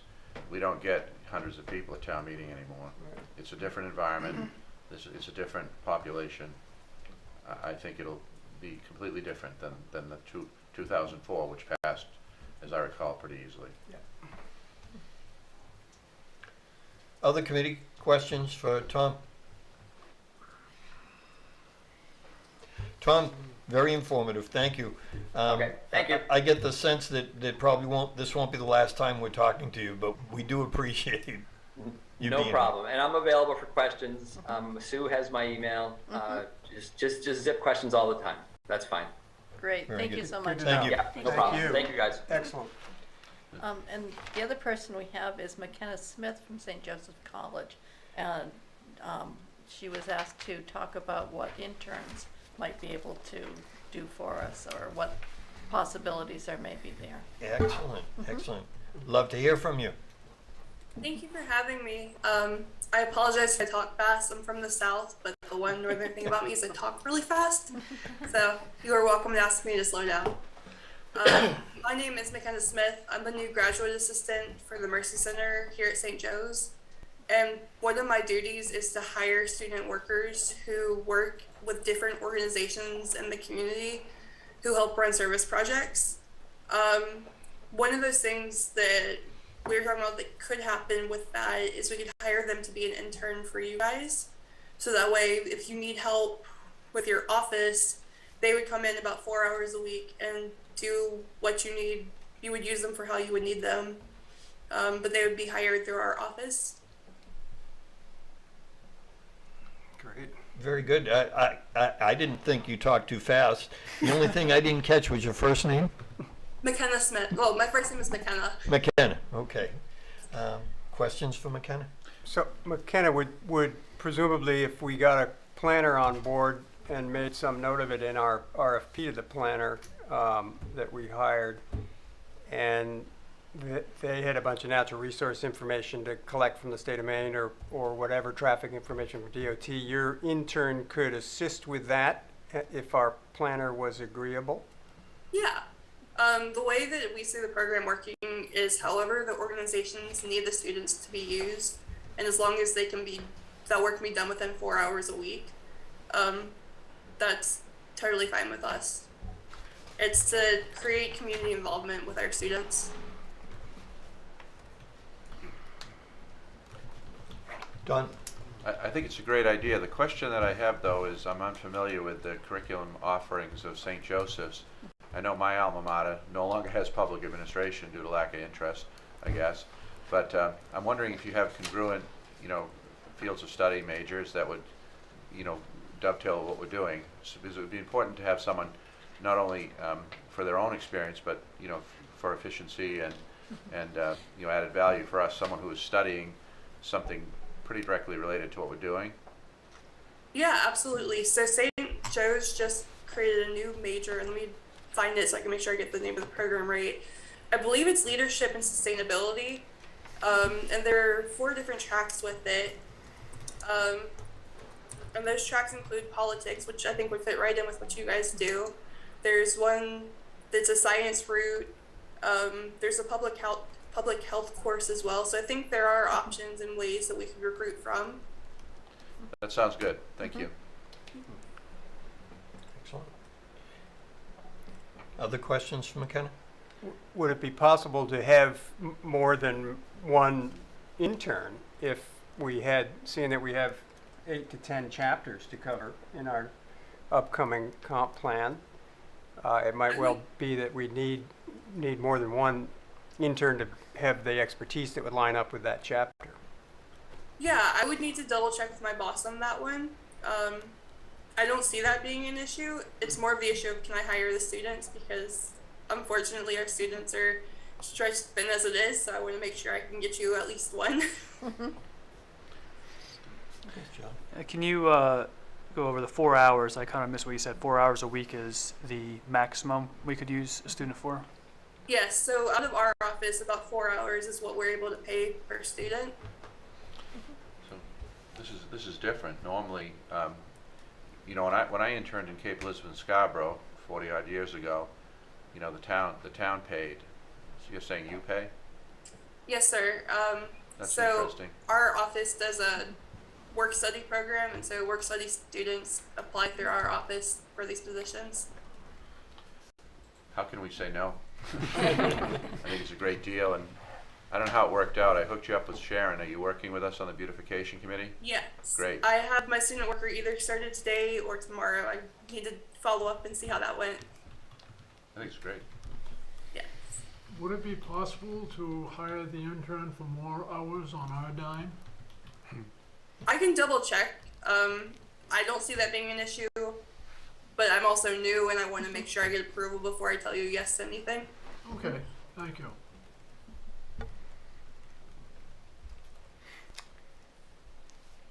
All right, well, McKenna, we thank you very much. What would the next steps be for this committee? Do we need to formally request, or do you get in touch with Sue? I can stay in touch with Sue, and I will make sure. I'm continuing the hiring process on my end, so I will make sure that our students know that you guys are an option for them to apply to. Terrific. Excellent. Thank you. Thank you very much. I would like to make one comment about St. Joseph's while I have you. You know, the integration between St. Joseph's and the communities is really exceptional on a lot of levels, and so I want to call that out and thank the college. I've never seen anything like it, actually. It's really really something. So appreciate it. Very appreciate it, and you know, we have a lot of connections. We work together on the broadband. We work together on a lot of local issues. So it's a very good relationship. Thank you. I hope that continues. Very good. Okay. Have a wonderful night. Thank you for having me. Thank you. Thank you. Anyone else? That was it. That was it. Okay. All right. So real quickly, under an update on the boat and bus tour.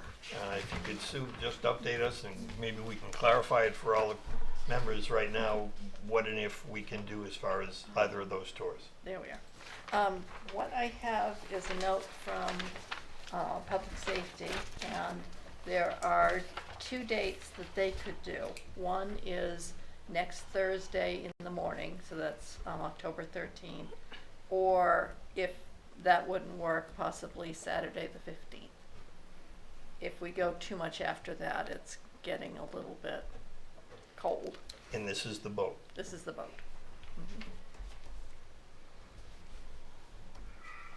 I want to share as well that my offer to captain a boat is no longer available. The boat club is shut down after the 1st of October. So. Sure. Oh, okay. Well, thank you for the offer anyway, Jackie. Appreciate it.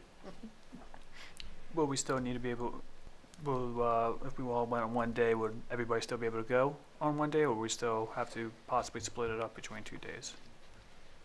Well, I mean, just speaking for myself, neither of those dates work for me, so there's one other spot on the boat. I mean, I just think that it's possible that not all of us could attend anyway, but getting an idea of who could attend would let us know that. We could probably do both dates, but I think it would be better to do the one day. So pick out the date that works the best, and you know, that's the one I would do. You know, I can't do I have a commitment on the weekend of the 15th, but I don't need to. I don't actually need to do it. I think it's the committee that needs to do it. The capacity, including crew? 10. 10. So I think if you want Saturday, that's fine. If you want Thursday, that's fine.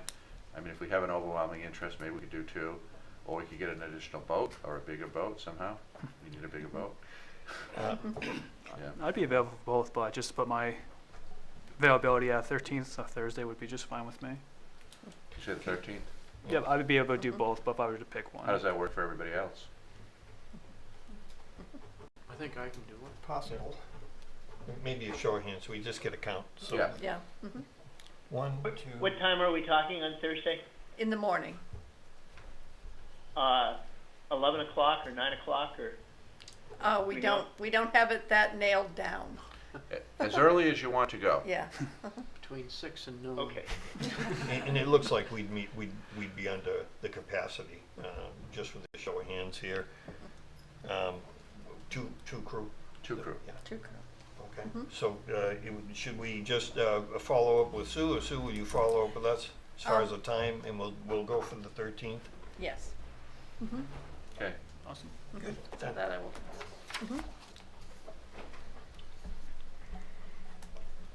Very good. New business. I think Tom covered a lot of what we would talk about as far as reviewing elements of the growth management plan, Title 38. Sounds like Kayla and I are the only persons that need to understand that. I don't know if I necessarily agree with that. You know, sometimes, you know, citizen volunteers get short shift in this. You know, as I look around, I see a pretty astute group here. So, yes, Frank. Are we still talking about the bus tour? Oh, I'm sorry. You're right. Oh. Can we go back to bus tour? And the bus tour, Joe had said he could pretty much do it in October at any time. So that's more when you folks are available, but no one sent me any availability, so. The concern I have about that is also one of, you know, how many people are going to go. We have the large school bus, which would not be optimal. I would seek a minibus or something from the school, from the RSU. So how many people want to go is important. And Joe did say he might be able to get a smaller bus from not Raymond Rec, that's us. Wyndham Rec, so that's another opportunity, but I think a smaller bus is going to be much better. So can I just get a show of hands, just at first, interest in going on the bus tour? Interested. 1, 2, That's 3, everything. 4, 5, 6, Got a really good 7, tour 8. already. Yeah. Okay, so that would be 8 that would say they would be Right, interested. so we'll work on getting a minibus, and do we have a, did we get the day? You'd have to decide on a Yeah. day. Yeah. Hopefully that wouldn't be a whole day driving around. No, it'd be a morning or in the afternoon, a couple hours. I would think a couple maybe. hours, you probably do a lot. Yeah, that'd probably be good. Is it, I don't know if everyone has the calendars with them right now. If not, we could. Maybe email me your availability and I'll see what there is for commonality. Or we could shoot out some dates, is that what we want to do? Do you want to pick the dates don't- now? Is I don't Joe the know. one that's going to be driving said bus? He said it doesn't Yes. matter to him. And he said Oh, he had. he's completely open on whatever day and He'll whatever make it time. happen. He'll Yeah, make it He'll happen. make it happen. So how do we want to go about nailing down the date? Do we want to try and figure it out now? Pick a date now, we're all here. All right. Save the electronic. Yeah, about that following Thursday on the 20th. Yeah, I think so, yeah. Yeah. Yeah, we'd be, but You're talking morning again? Yeah, I get it. Yeah, morning. I just want to make sure they know. Preferred, but They can have a tour guide. Well, that's better for me. Tour We're guide. talking I think. 20th AM, right? yep. Not a hat. you were talking about who's going to lead the tour. I was thinking, you know, probably Chris more than Don. He's out in the town all the time. And knows- Yes. And on the lake. I know that. And on the lake. By experience, yes, I know that, Yeah. absolutely. So we're looking at the 20th in the morning? That's good. Yeah. Yeah. That sound good for everyone? I will not be available for that, but having been 20-plus years on the zoning board of appeals, I've seen a lot of what Chris has seen. Very good. All right, let's get that nailed down. Everybody's all set? I don't know if Brad, are Brad you all and set? Jackie heard, yeah. Brad. Yeah, he I got raised his part of hand. it. Yeah, you Are we saying morning of the 20th, Thursday the 20th? for the bus. Yes. Yeah, that works. Are there any alternate dates we could, that's, I have something on the 13th that blocks out the day, but I'll move that, but I need to move it to the 20th. So, Murphy's Law. is there another day? I mean, is a Saturday a possibility for something like that, or for that? How about the 21st? That's a Friday. It's the day before that Thursday is preparation till after midnight for something in the morning on the 21st. I still work for a living. I don't know about the rest of everybody here. Yeah, but I was looking for a reason to skip work in the morning. And Me too. Does the 21st pose a problem? I think You said that doesn't work for me. It does for me. Oh, it does for him? Oh, okay. how about 19 before we bump into the weekend? I'm in I Boston. might I think. propose. I mean, this isn't like on the I might lake propose weeks. actually the 18th. The rent. Sorry, go ahead, Brad. I was just gonna say, this isn't like going out of the lake, so we could put this off, till the leaves come down. I think, anyway, like maybe the last week in October or first week in November or something. It's up to you. Yeah, I'd be okay with the last full week of October. 27, Thursday? That works for me. 26 would be. Thanksgiving. Yeah, that's going to be. No, that's November. November. That's November, right? Don't rush it yet.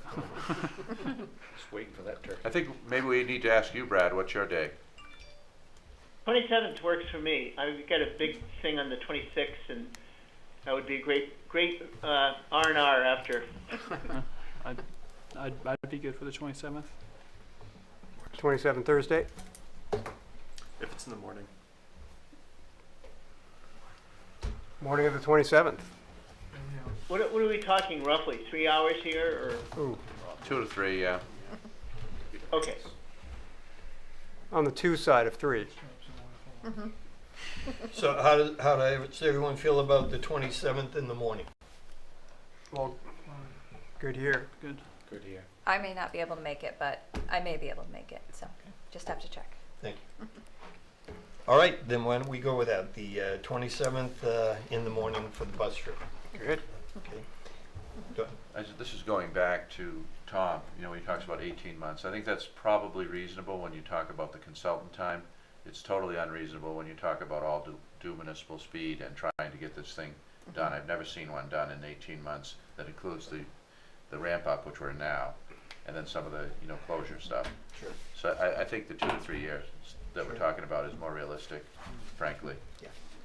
I was kind of having those same thoughts myself. I've never seen one happen that quickly, soup to nuts. Maybe his part, maybe the consultant part, not the whole thing. Should we add something to the RFP as a goal or not? Well, I think for the consultant, that's a reasonable amount of time. Yeah, But once we we're have gonna a spend 6 months consultant. before we can get there, probably. But we do have in there that it's a fixed amount, right? Yeah, So but that's I don't understand that Kennebunk, that is completely out there. I've never heard anything like that, ever. I'm gonna be applying for Kennebunk. So I guess what, you know, we can talk about this a little bit more. We're going to talk about the draft RFP and certainly incorporate some of Tom's recommendations or observations as well.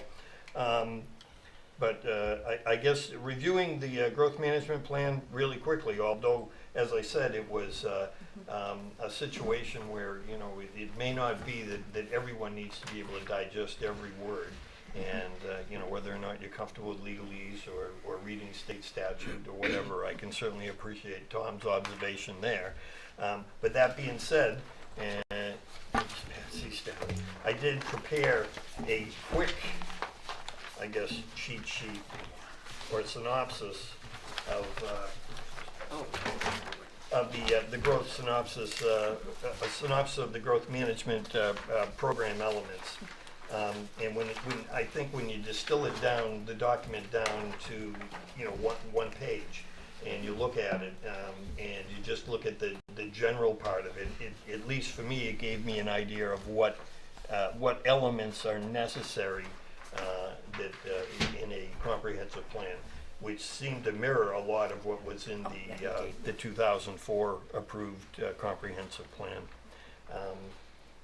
So just really quickly, and I know everyone can read, but there's 4 subchapters. There's inventory and analysis, policy development, implementation strategy, and regional coordination program. And they're very detailed as far as each and every element is concerned, and you can get really bogged down in them. But as far as the inventory analysis, I think this committee's now looked at enough as far as plans to understand that a lot of it is demographic and economic information. That they want to hear about your clean water and what your plans are, what significant and critical natural resources there are, the commercial, forestry, and agricultural land, existing recreation, existing transportation, current housing stock, historical and archaeological resources, current and projected development patterns, and assessment of public services to protect health, safety, and welfare. So if you would use that, we would use that as a general outline as to what the state is looking for in a comprehensive plan. I am sure that a contract consultant is going to be much more detailed in this. But I believe for our level, we need to at least have this working framework to understand what the elements the state expects in a comprehensive plan. The second one, policy development, is basically just saying that you're going to look at the inventory and the analysis of that inventory and formulate policies that promote what you've identified as important issues for the town. Implementation strategy, and that really is, you know, when we're looking at this commitment of probably 2 to 3 years, that does not include the implementation. What the plan has in it is requirement is that you have a plan for implementation and what your strategies are. Normally, there's an implementation committee that follows the comprehensive plan committee. And then lastly, regional coordination program, I think something that's close to Don's heart, is a state requirement that what we do is at least attempt and say what we're willing to do and with our surrounding communities. Right. And I think that if I'm looking at things, especially public health, safety, and welfare, I don't see how communities like us are going to be able to go forward without huge amounts of investment in order to do that in the future. We're talking about the next 10 years. So certainly an important part. I just got this as a quick and dirty type of an outline for us to kind of work from. Any other? Yes. I wanted to point out that right now in the regional coordination piece, the county is using some of their ARPA money to study that very thing, and there'll be a report completed shortly that'll talk about it by sub-region. So we'll be grouped with the towns that we would work with normally, and so that'll be a big help. And does the state reach out to you, Don, as far as getting, or does the state reach out to individual municipalities and ask what you've been doing and what your plans are? On regionalization? Yeah. They do not. They know. This is the county that's doing this, but we've been pushing for this for a long time. The problem has been that the towns that we naturally interact with, except Wyndham, which we do interact with very closely, really weren't there in terms of their desire to do that. I'm talking the towns to the west of us. So I think that's changed, though. It's changed a lot. We're closer now, and maybe the way that we do business and culture and so forth. And so I think that the report the county does is going to be very instructive on strategies and directions that we can work together that will benefit us all. So I'm really excited about that one. And they're paying for it with their ARPA money, so that's nice. We did do a study, by the way, about 10 or maybe 15 years ago. We studied that too. With the town of Casco was eligible to get a CDBG grant. They got that. We looked at consolidating public safety. We were all in. Casco and Naples were not all in. So even though that was their Casco study, but so it never happened. But I still believe it should happen, and will happen. Has to happen. We don't have the resources otherwise. Agreed. Any other observations as far as the growth management plan, the elements? All right. I just have one question. Sure. The checklist with the 200 to 250 points, is that supplemental to this in a link somewhere, or because I thought he said, if I got because I read through this, I didn't see 200. No, he said it was on their website. It's I on the plan on. Okay, so it is a separate document. I'll be finding it and making a link on their page. I just looked at it a minute ago. It's on the link. it is. Great. It won't be a picnic to get one that they like. Well, I mean, if we hire Tom to do it, well. No, oh no, I'm sorry. We won't be doing that. No, it's a process.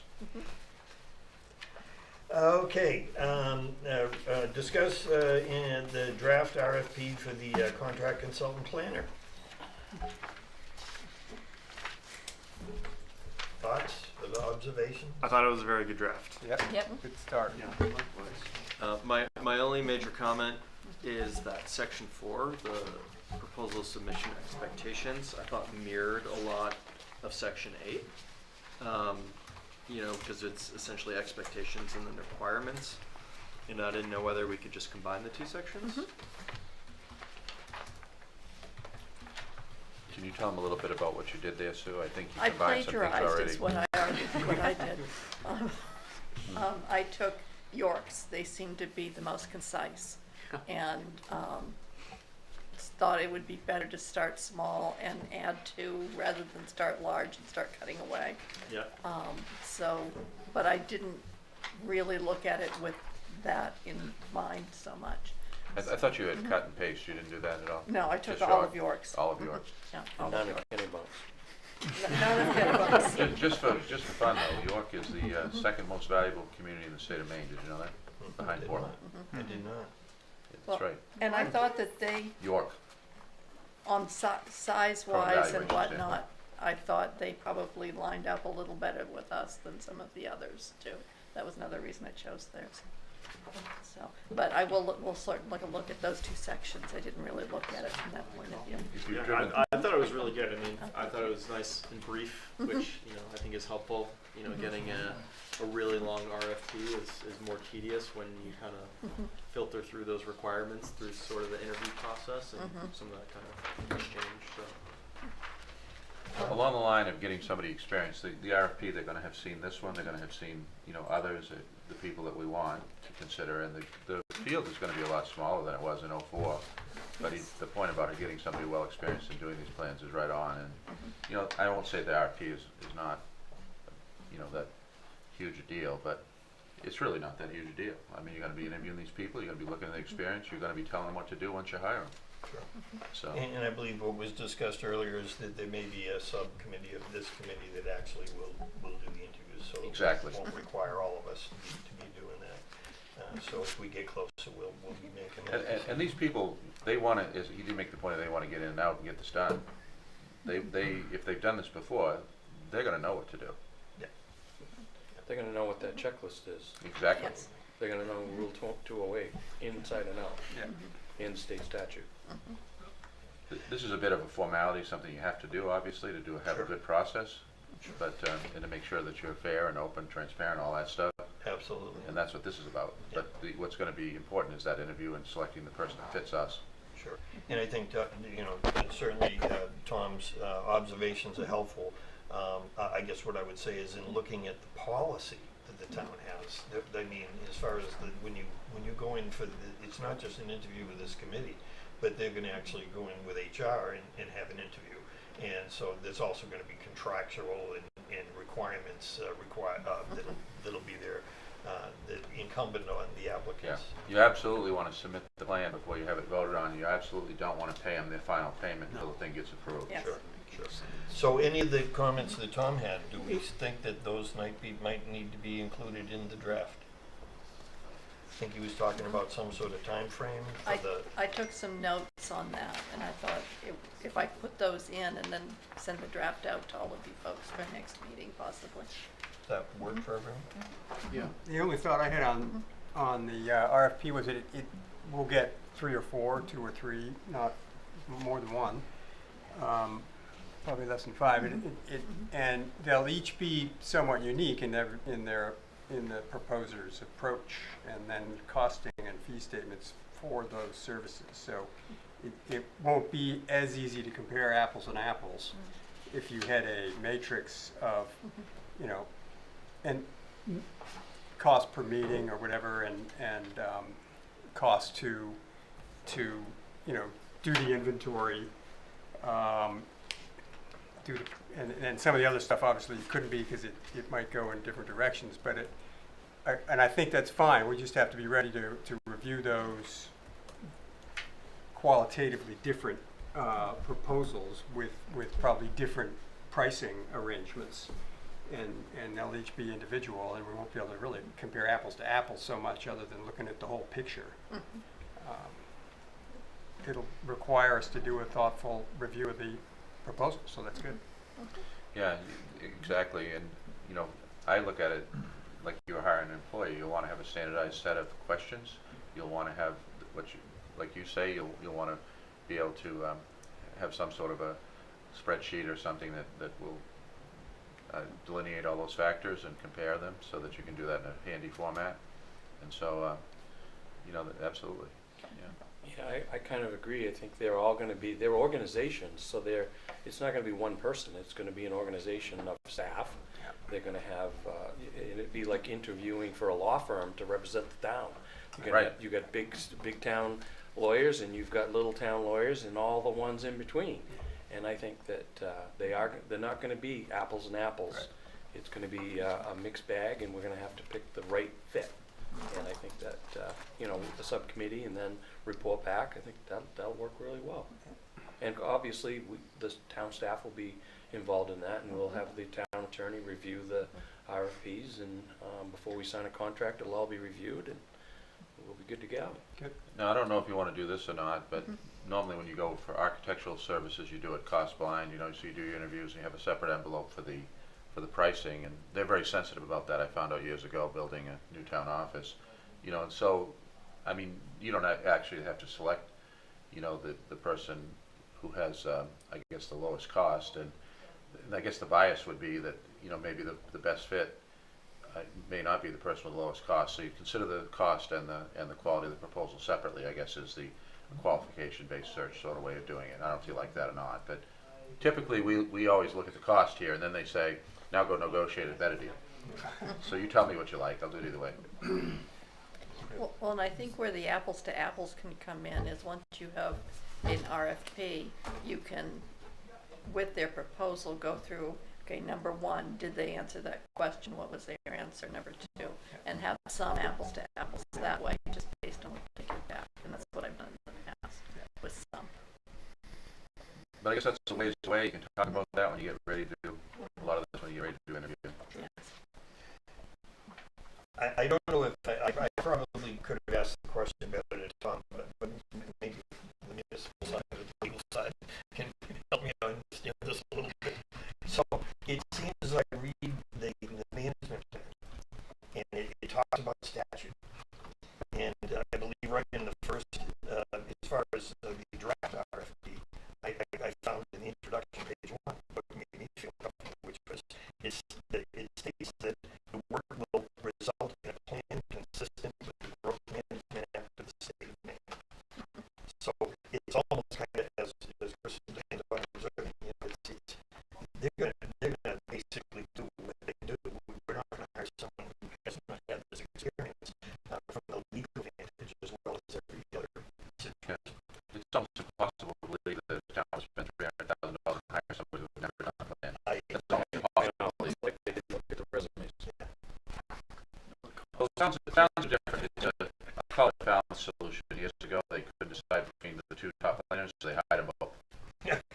So that's kind of what you have to about. But along with that, make that feel good that you know that right in the RFP, you're going to have to comply with state the growth management, which kind of then covers everything. Yeah, I actually really appreciated Tom's comments on the way in which this is interpreted, because one of the questions that you're always wondering when looking at legal statutes is how strictly do they follow these statutes, and sometimes, and he mentioned chapter 208, which is my next stop, so it sounds like there's much more reliance on that, the checklist, than what's necessarily built in here, because you can interpret a lot of these words in a lot of different ways, which gives you wiggle room to do or to create a plan that works with your municipality, which goes back to the finding the best fit for what our town actually is. Well said, Danielle. And that's kind of where I have this little conundrum, because on as I read to Tom on page 6, the consultant will assess how consistency with the state statute might support or hinder the proposed goals and policies of the town. That almost seems it's kind of in conflict. If I guess my question is, does the amendment to the state constitution regarding home rule cover any of this? Well, and then my next question to you is, what does consistent mean? And so there's a, sure. you know, I don't know the answer to your Yeah. question. So it's having an opinion like that as to what they hold in priority is really important to us, Sure. because that gives us our perspective on how we want to interpret this. Sure. And the sense I got was that Tom will know Yes. the consistency Right. definition. Exactly. What I heard, it was black and white, but. But exactly, Yeah. it's clear as mud. I mean, to melt it right down, that's what I heard. Absolutely, and so I guess the ultimately it's I think that the draft very closely followed the policy I read that the town has for RFPs, which I'm glad we have that, and you know I'd ask, are there any more? Because one element that was in the growth management plan was a section that said addressing conflicts. And it seemed to me in reading it that it meant that in the plan, if you're not going to be consistent, because it's not in the town's best interest, then you at least have to provide some sort of explanation as to why. I mean, it'd be simple if it's one of the elements is the harbor front. Well, that wouldn't be hard for Raymond to necessarily deal with as far as explaining. You know, if you live in the desert, forestry probably wouldn't be something that's going to come up a lot. So you'd be exempt from that simply by saying, we don't have any trees. We don't have a waterfront. Right, right. But then others, as I said, and I hate to keep harping on this, but when the state says that 10% of all new construction needs to be affordable housing, and over the last decade and a half, I have asked that of select board members and municipal officials, has the town of Maine ever reached that? The answer is no. Not even So close. we've been non-compliant with that portion of it, which Tom seemed to think is kind of a real hot button. But I guess getting back to Danielle's observation, I don't see Dawn getting hauled away. You know, I don't see a lien on my house from the state. So I guess that would be my question. They're still gonna take our tax money. Well, they are. And given that, given there's no, as I understand it, no requirement now, I mean, we're doing this for us. Yeah.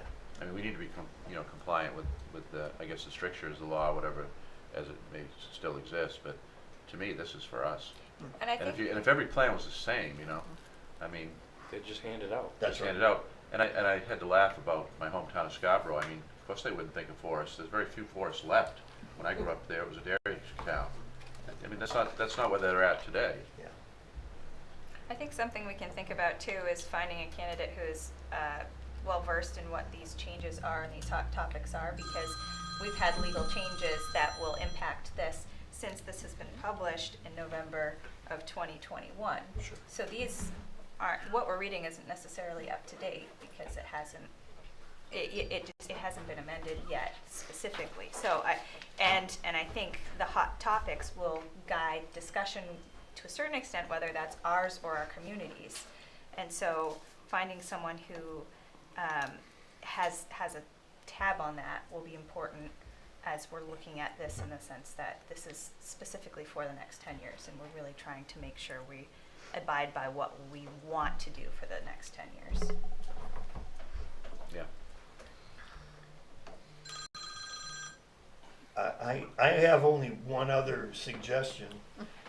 You know, be popular, maybe popular, I don't know. Under page 3 of the RFP, project area, I think the third paragraph down, it starts to describe the history of the town of Raymond. And I would like to add 2 lines and make 1 word change. The 2 lines would be that paragraph starts with, today Raymond residents live on traditional land of the Wabanaki Confederacy. The Algonquin word for Wabanaki is most often translated into Dawn land. And then the next sentence, if we could just insert the word European, the first European settlers, and that would be my only other addition. I know it's just an RFP, but I would think at least for this committee, if we're going to be looking at land acknowledgement, then all the documents that come out of this should really have some sort of land acknowledgement if it's getting into describing our history. I agree. It's, to have that, I guess, to delineate it for us is helpful. That's not something that we have, we talked about that before, but I think Sue just probably pulled this out of, something. Oh, sure. Yeah, Something we had at hand, more standardized, but I absolutely agree. I stole it from the previous. Stole from the previous one. Sure. Yeah, so no, I'm with you. I'm with you. The biggest city in this state is just getting around to adding land acknowledgement into their. So that's that paragraph that starts with the first. The first arrival of settlers. Yes. Yeah. And I'll make those changes. Yeah, absolutely. I'd ask the committee as far as all of these suggestions for revision or changes, I'd ask for motion to accept them. Move. Second. Yeah. Any other discussion? All in favor? Opposed? There. So It's I'll official. incorporate them and have them sent to, or send them out with the next meeting so that you can look at the. And then when they do the next plan, that language will That'll be there. be in there, Yes. that's It'll it. be there. They'll- Once you get it in there, And they'll that's cut it. and paste Sounds it, like it'll it be there. lasts, it lasts forever and. That's the and, first thing a That's clerk. good planning. And there'll be a little footnote that Peter. Yeah, that's right. Brad has a question. Yeah. Brad? No, I just asked Sue, did you get my abstention on that vote? Oh, no, I didn't. I did. Okay. I did. I saw it. I will when I watch the tape, yes. The official record. All right. Okay, thank you. Mhm. And Sorry. I abstain just because I'd like to have more time for us to discuss that. I'm always, I don't like committees where somebody proposes something and we, yeah, and we vote on it without discussing it and dwelling on it. So that's why I abstain. Yeah, and I apologize, Brad, I'm new to this electronic meeting type thing, so I should be looking up there more. I'll try and make that effort in the future so I can see you when you get your hand raised. Okay, I think we took care of new business. Is there any public comment? Well, I'm not the public, but if I could, Mr. Chair, to get to Brad's point as far as the RFP goes, while you did just vote for me to incorporate those into the RFP, you haven't actually voted on the entire document and whether that's finished. Good point. So, Good point. given that it really can be changed later, we aren't anywhere near the point of having that set If you in want to, concrete. you can have a subcommittee to look at it and report back. Yes. Yeah, is anybody in favor of Don's suggestion? You can do whatever you want. We'll make it, Yeah. it's like Burger King, and you're the Burger King. Yeah, However you like it. So for now, I hope at least the committee members realize it's set in Jell-O. Yeah. Yeah, we'll do whatever you like. We're just trying to help move it along. Sure. I'm all in favor of that, Tom. Okay, is there any public, other than Sue, I mentioned? I don't think you have any public. Okay, I'll close. Oh, yes, I don't know if Chris. this is public or staff comment, Yeah. but I heard when Tom was talking, he talked about a contact at GP-COG. Yes. Would you like one of us to reach out to GP-COG?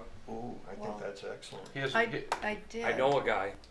Oh, good. Here's my experience. I mean, he may know a guy, but, you know, $45,000 for whatever it is, the number of municipalities in Cumberland County, their transportation, in my view, organization these days, that's where the money is. We can reach out to them, but, and maybe get some sort of guidance from them, but, you know, to me, the contract planner, the person that we hire is gonna have that expertise. That's who we're gonna use. And, I don't even know who they have planning there now. But And one of the I reasons. was told they didn't have anyone. Didn't have anybody, yeah. So he said they weren't strong. That's true, they're not strong in that area. We tried years ago to use them, and we ended up going a different direction. That was to hire our own contract planner, as you know, from Sebago Technics. And but before that, we had Hugh Cox, and we had Bob Fonts. the So only reason we've always had a contract planner. But we did work with Carol in Paris there for a while. She's long gone. And I know she's long gone. I just didn't know if we should at least just see if there's anybody We there. can reach out to him, but I'm not optimistic about it. Yeah, 'cause they told me they no longer do planning. No longer do planning. I Is don't what know. they- I wasn't That was like bringing a it up month for ago. that reason. I just brought it up Yeah. because Tom mentioned it. Sure. And I know that, you know, they're an organization we've worked with in the past. But if you can I'm find in someone. having Chris. Chris, I'm in favor of having you reach out, just see Yeah, what's out there. it's an easy phone call. Yep, how's the committee feel? Brad's in favor? What harm's it gonna do? Maybe just relative to transportation, if that's their specialty. And transportation from Raymond to Portland is absolutely a topic on our comp plan. Maybe that's all we'll get. Maybe that's all we. But I'll make the phone call. If there's a contact there that If has that's what you guys competency want. in transportation and is affordably available, then that might be a worthwhile phone call to learn about. I think you have to be very clear when you talk to them that you're talking about that this, I guess, area of planning that's financed by the state of Maine, because we're not a member, and anything we do with them as a non-member is by the hour. Anything. Interesting. Yes. That's not what I heard from him, but I No, I'm saying you make sure that you get the Make that person clear. who they're financing at $45,000. Right. The other services are by the hour. So if you call up and make sure they understand the context of what you're asking We're working against the 45K tab for the whole county. for the whole county, yeah. So I so see you why can they imagine say how much they've got planning no you're one. getting. Right. Well, certainly, anything that you could get gratis as far as information would be helpful. No, I'm not saying don't do it, do it. Yeah. But make sure they understand what you're asking. Absolutely. Okay. And just a quick question, because you mentioned it, Don, as far as our contract planner, they would not be applying for this RFP because of a conflict of interest, right? They're already contracted with the town? I don't know if they would apply. I don't know, as I would say, they're qualified. You know, they're more an engineering firm, technical analysis, that sort of thing. This is much broader. I don't think they could answer the question, we've done a comp plan. Yeah, okay.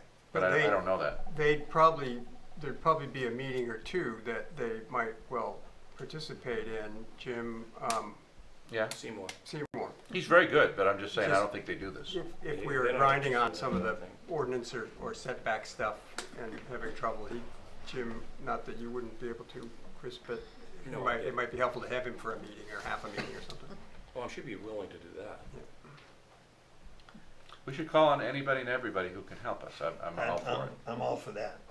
And I like the intern idea, by the way, really a lot. Excellent, absolutely. Yeah, and a great thought as far as being, if necessary, if we needed more hours, that we could pick up, some of the hourly rate. That's a great option as well. All right. As far as committee comments, any observations or comments? On the schedule, if he started in March of '23, I thought to myself, reading through the stuff this afternoon, that it would be nice to be at town meeting in June of '25 to avoid his well-stated attrition risk. And I think it's just inherent on us to stay focused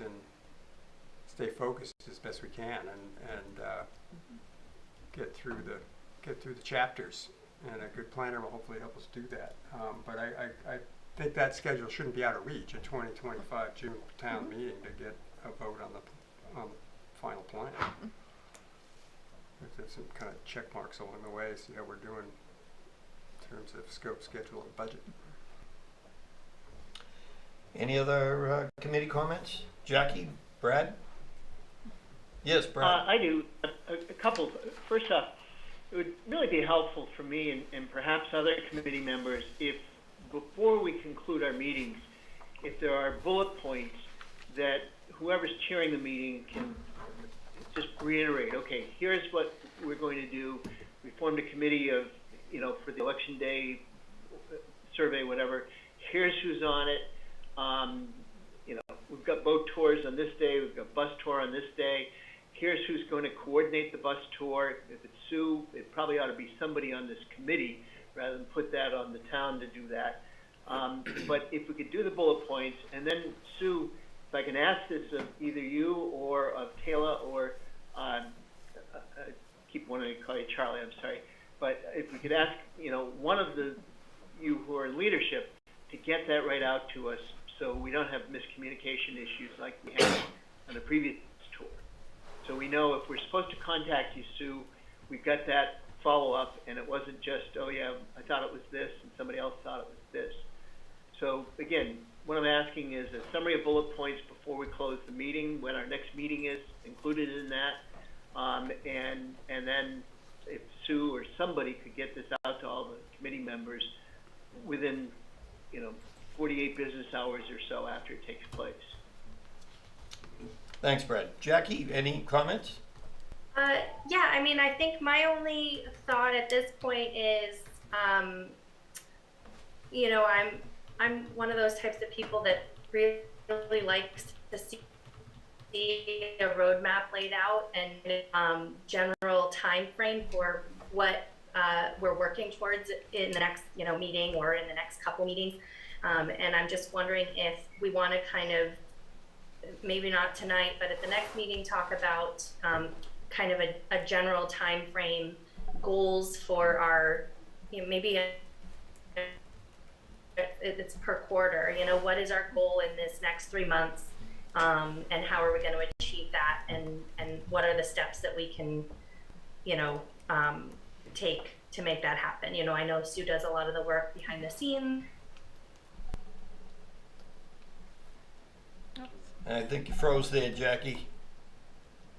But I appreciate that, and what I would ask is that, most of that information should be contained in the minutes, and definitely we can look at having that on the next agenda to look at some sort of a rough timeline for different elements. I think that's what I'm hearing. What element are we going to look at? Are we going to look at water? Are we going to look at housing? That type of a thing. Thank you, Jackie. I love electronics. Okay, a motion to adjourn? So did my you know, action points get anywhere? They're going to be in the minutes. But nobody summarized them at all for. I mean, was everyone clear on? Yeah, I mean, it seems a little bit duplicative, Brad. I will say that. I mean, Sue, you generally, I thought you've done an excellent job at the minutes. Oh, thank you. And I know I wouldn't come close to that, or any of us, in trying to reinterpret what, I mean, Sue's minutes would, if I tried to do it, Brad, it would be a mess. And your minutes are generally out in... I try to get them out within a week.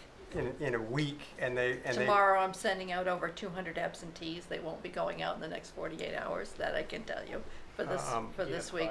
What I can do, if you would like me to, co-chairs, is to go through what we have right now, or what I have captured so far. That's action items. We do have a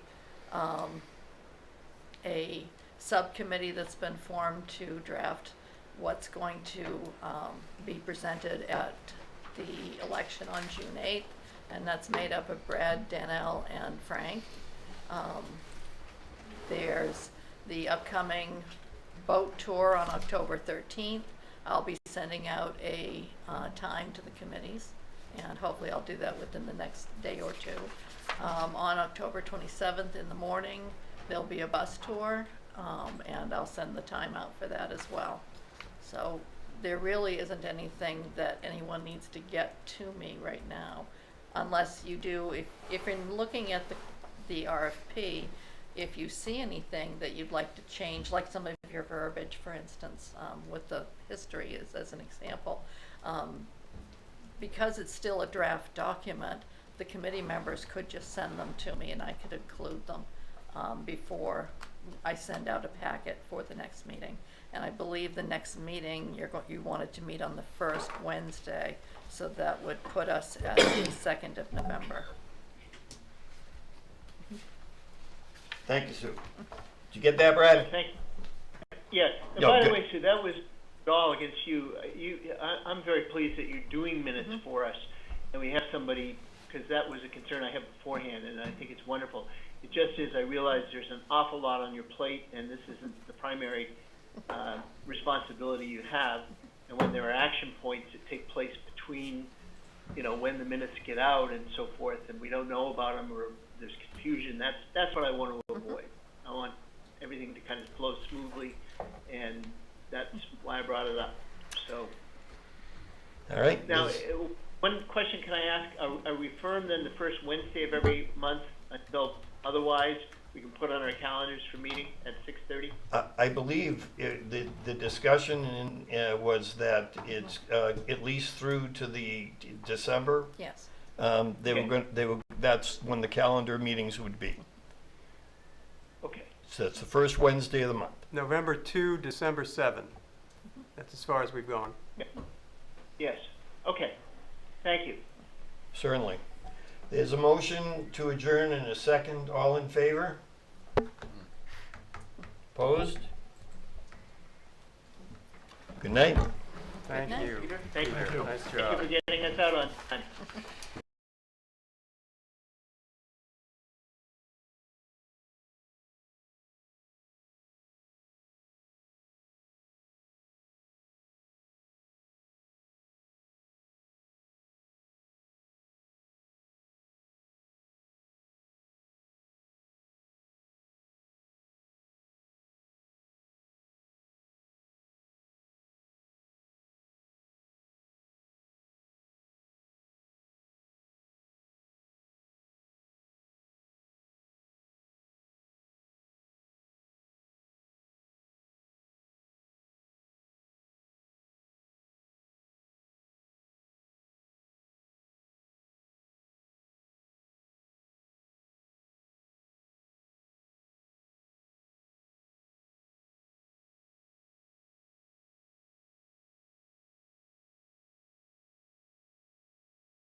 Okay, welcome to the Town of Raymond Special Town Meeting.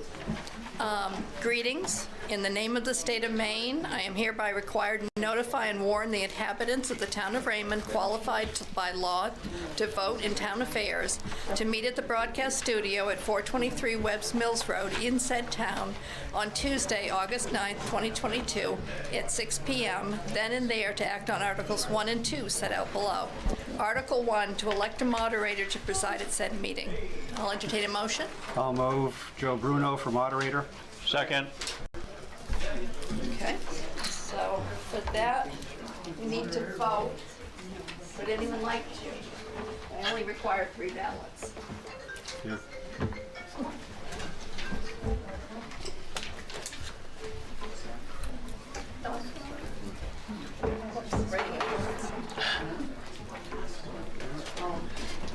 You guys all set? Joe Bruno. Okay. Thank you. Which Brendan? Huh? Joe Bruno. Need help spelling that? How do you spell that? Bet you don't. And it is unanimous, sir? Okay, I need a piece of one. Yes. I hope I can remember. You want your pencil back? You can say I will or I do. I, Joe Bruno, do solemnly swear that I will support the Constitution of the United States and of this state as long as I shall continue a citizen thereof. I will. I, Joe Bruno, swear that I will perform to the best of my abilities the duties incumbent on me as moderator for the special town meeting on August 9th, 2022. So help me God. I do. Okay. All right, welcome everyone. We have a special town meeting and it has one item on it. So do you have the Oh, yes.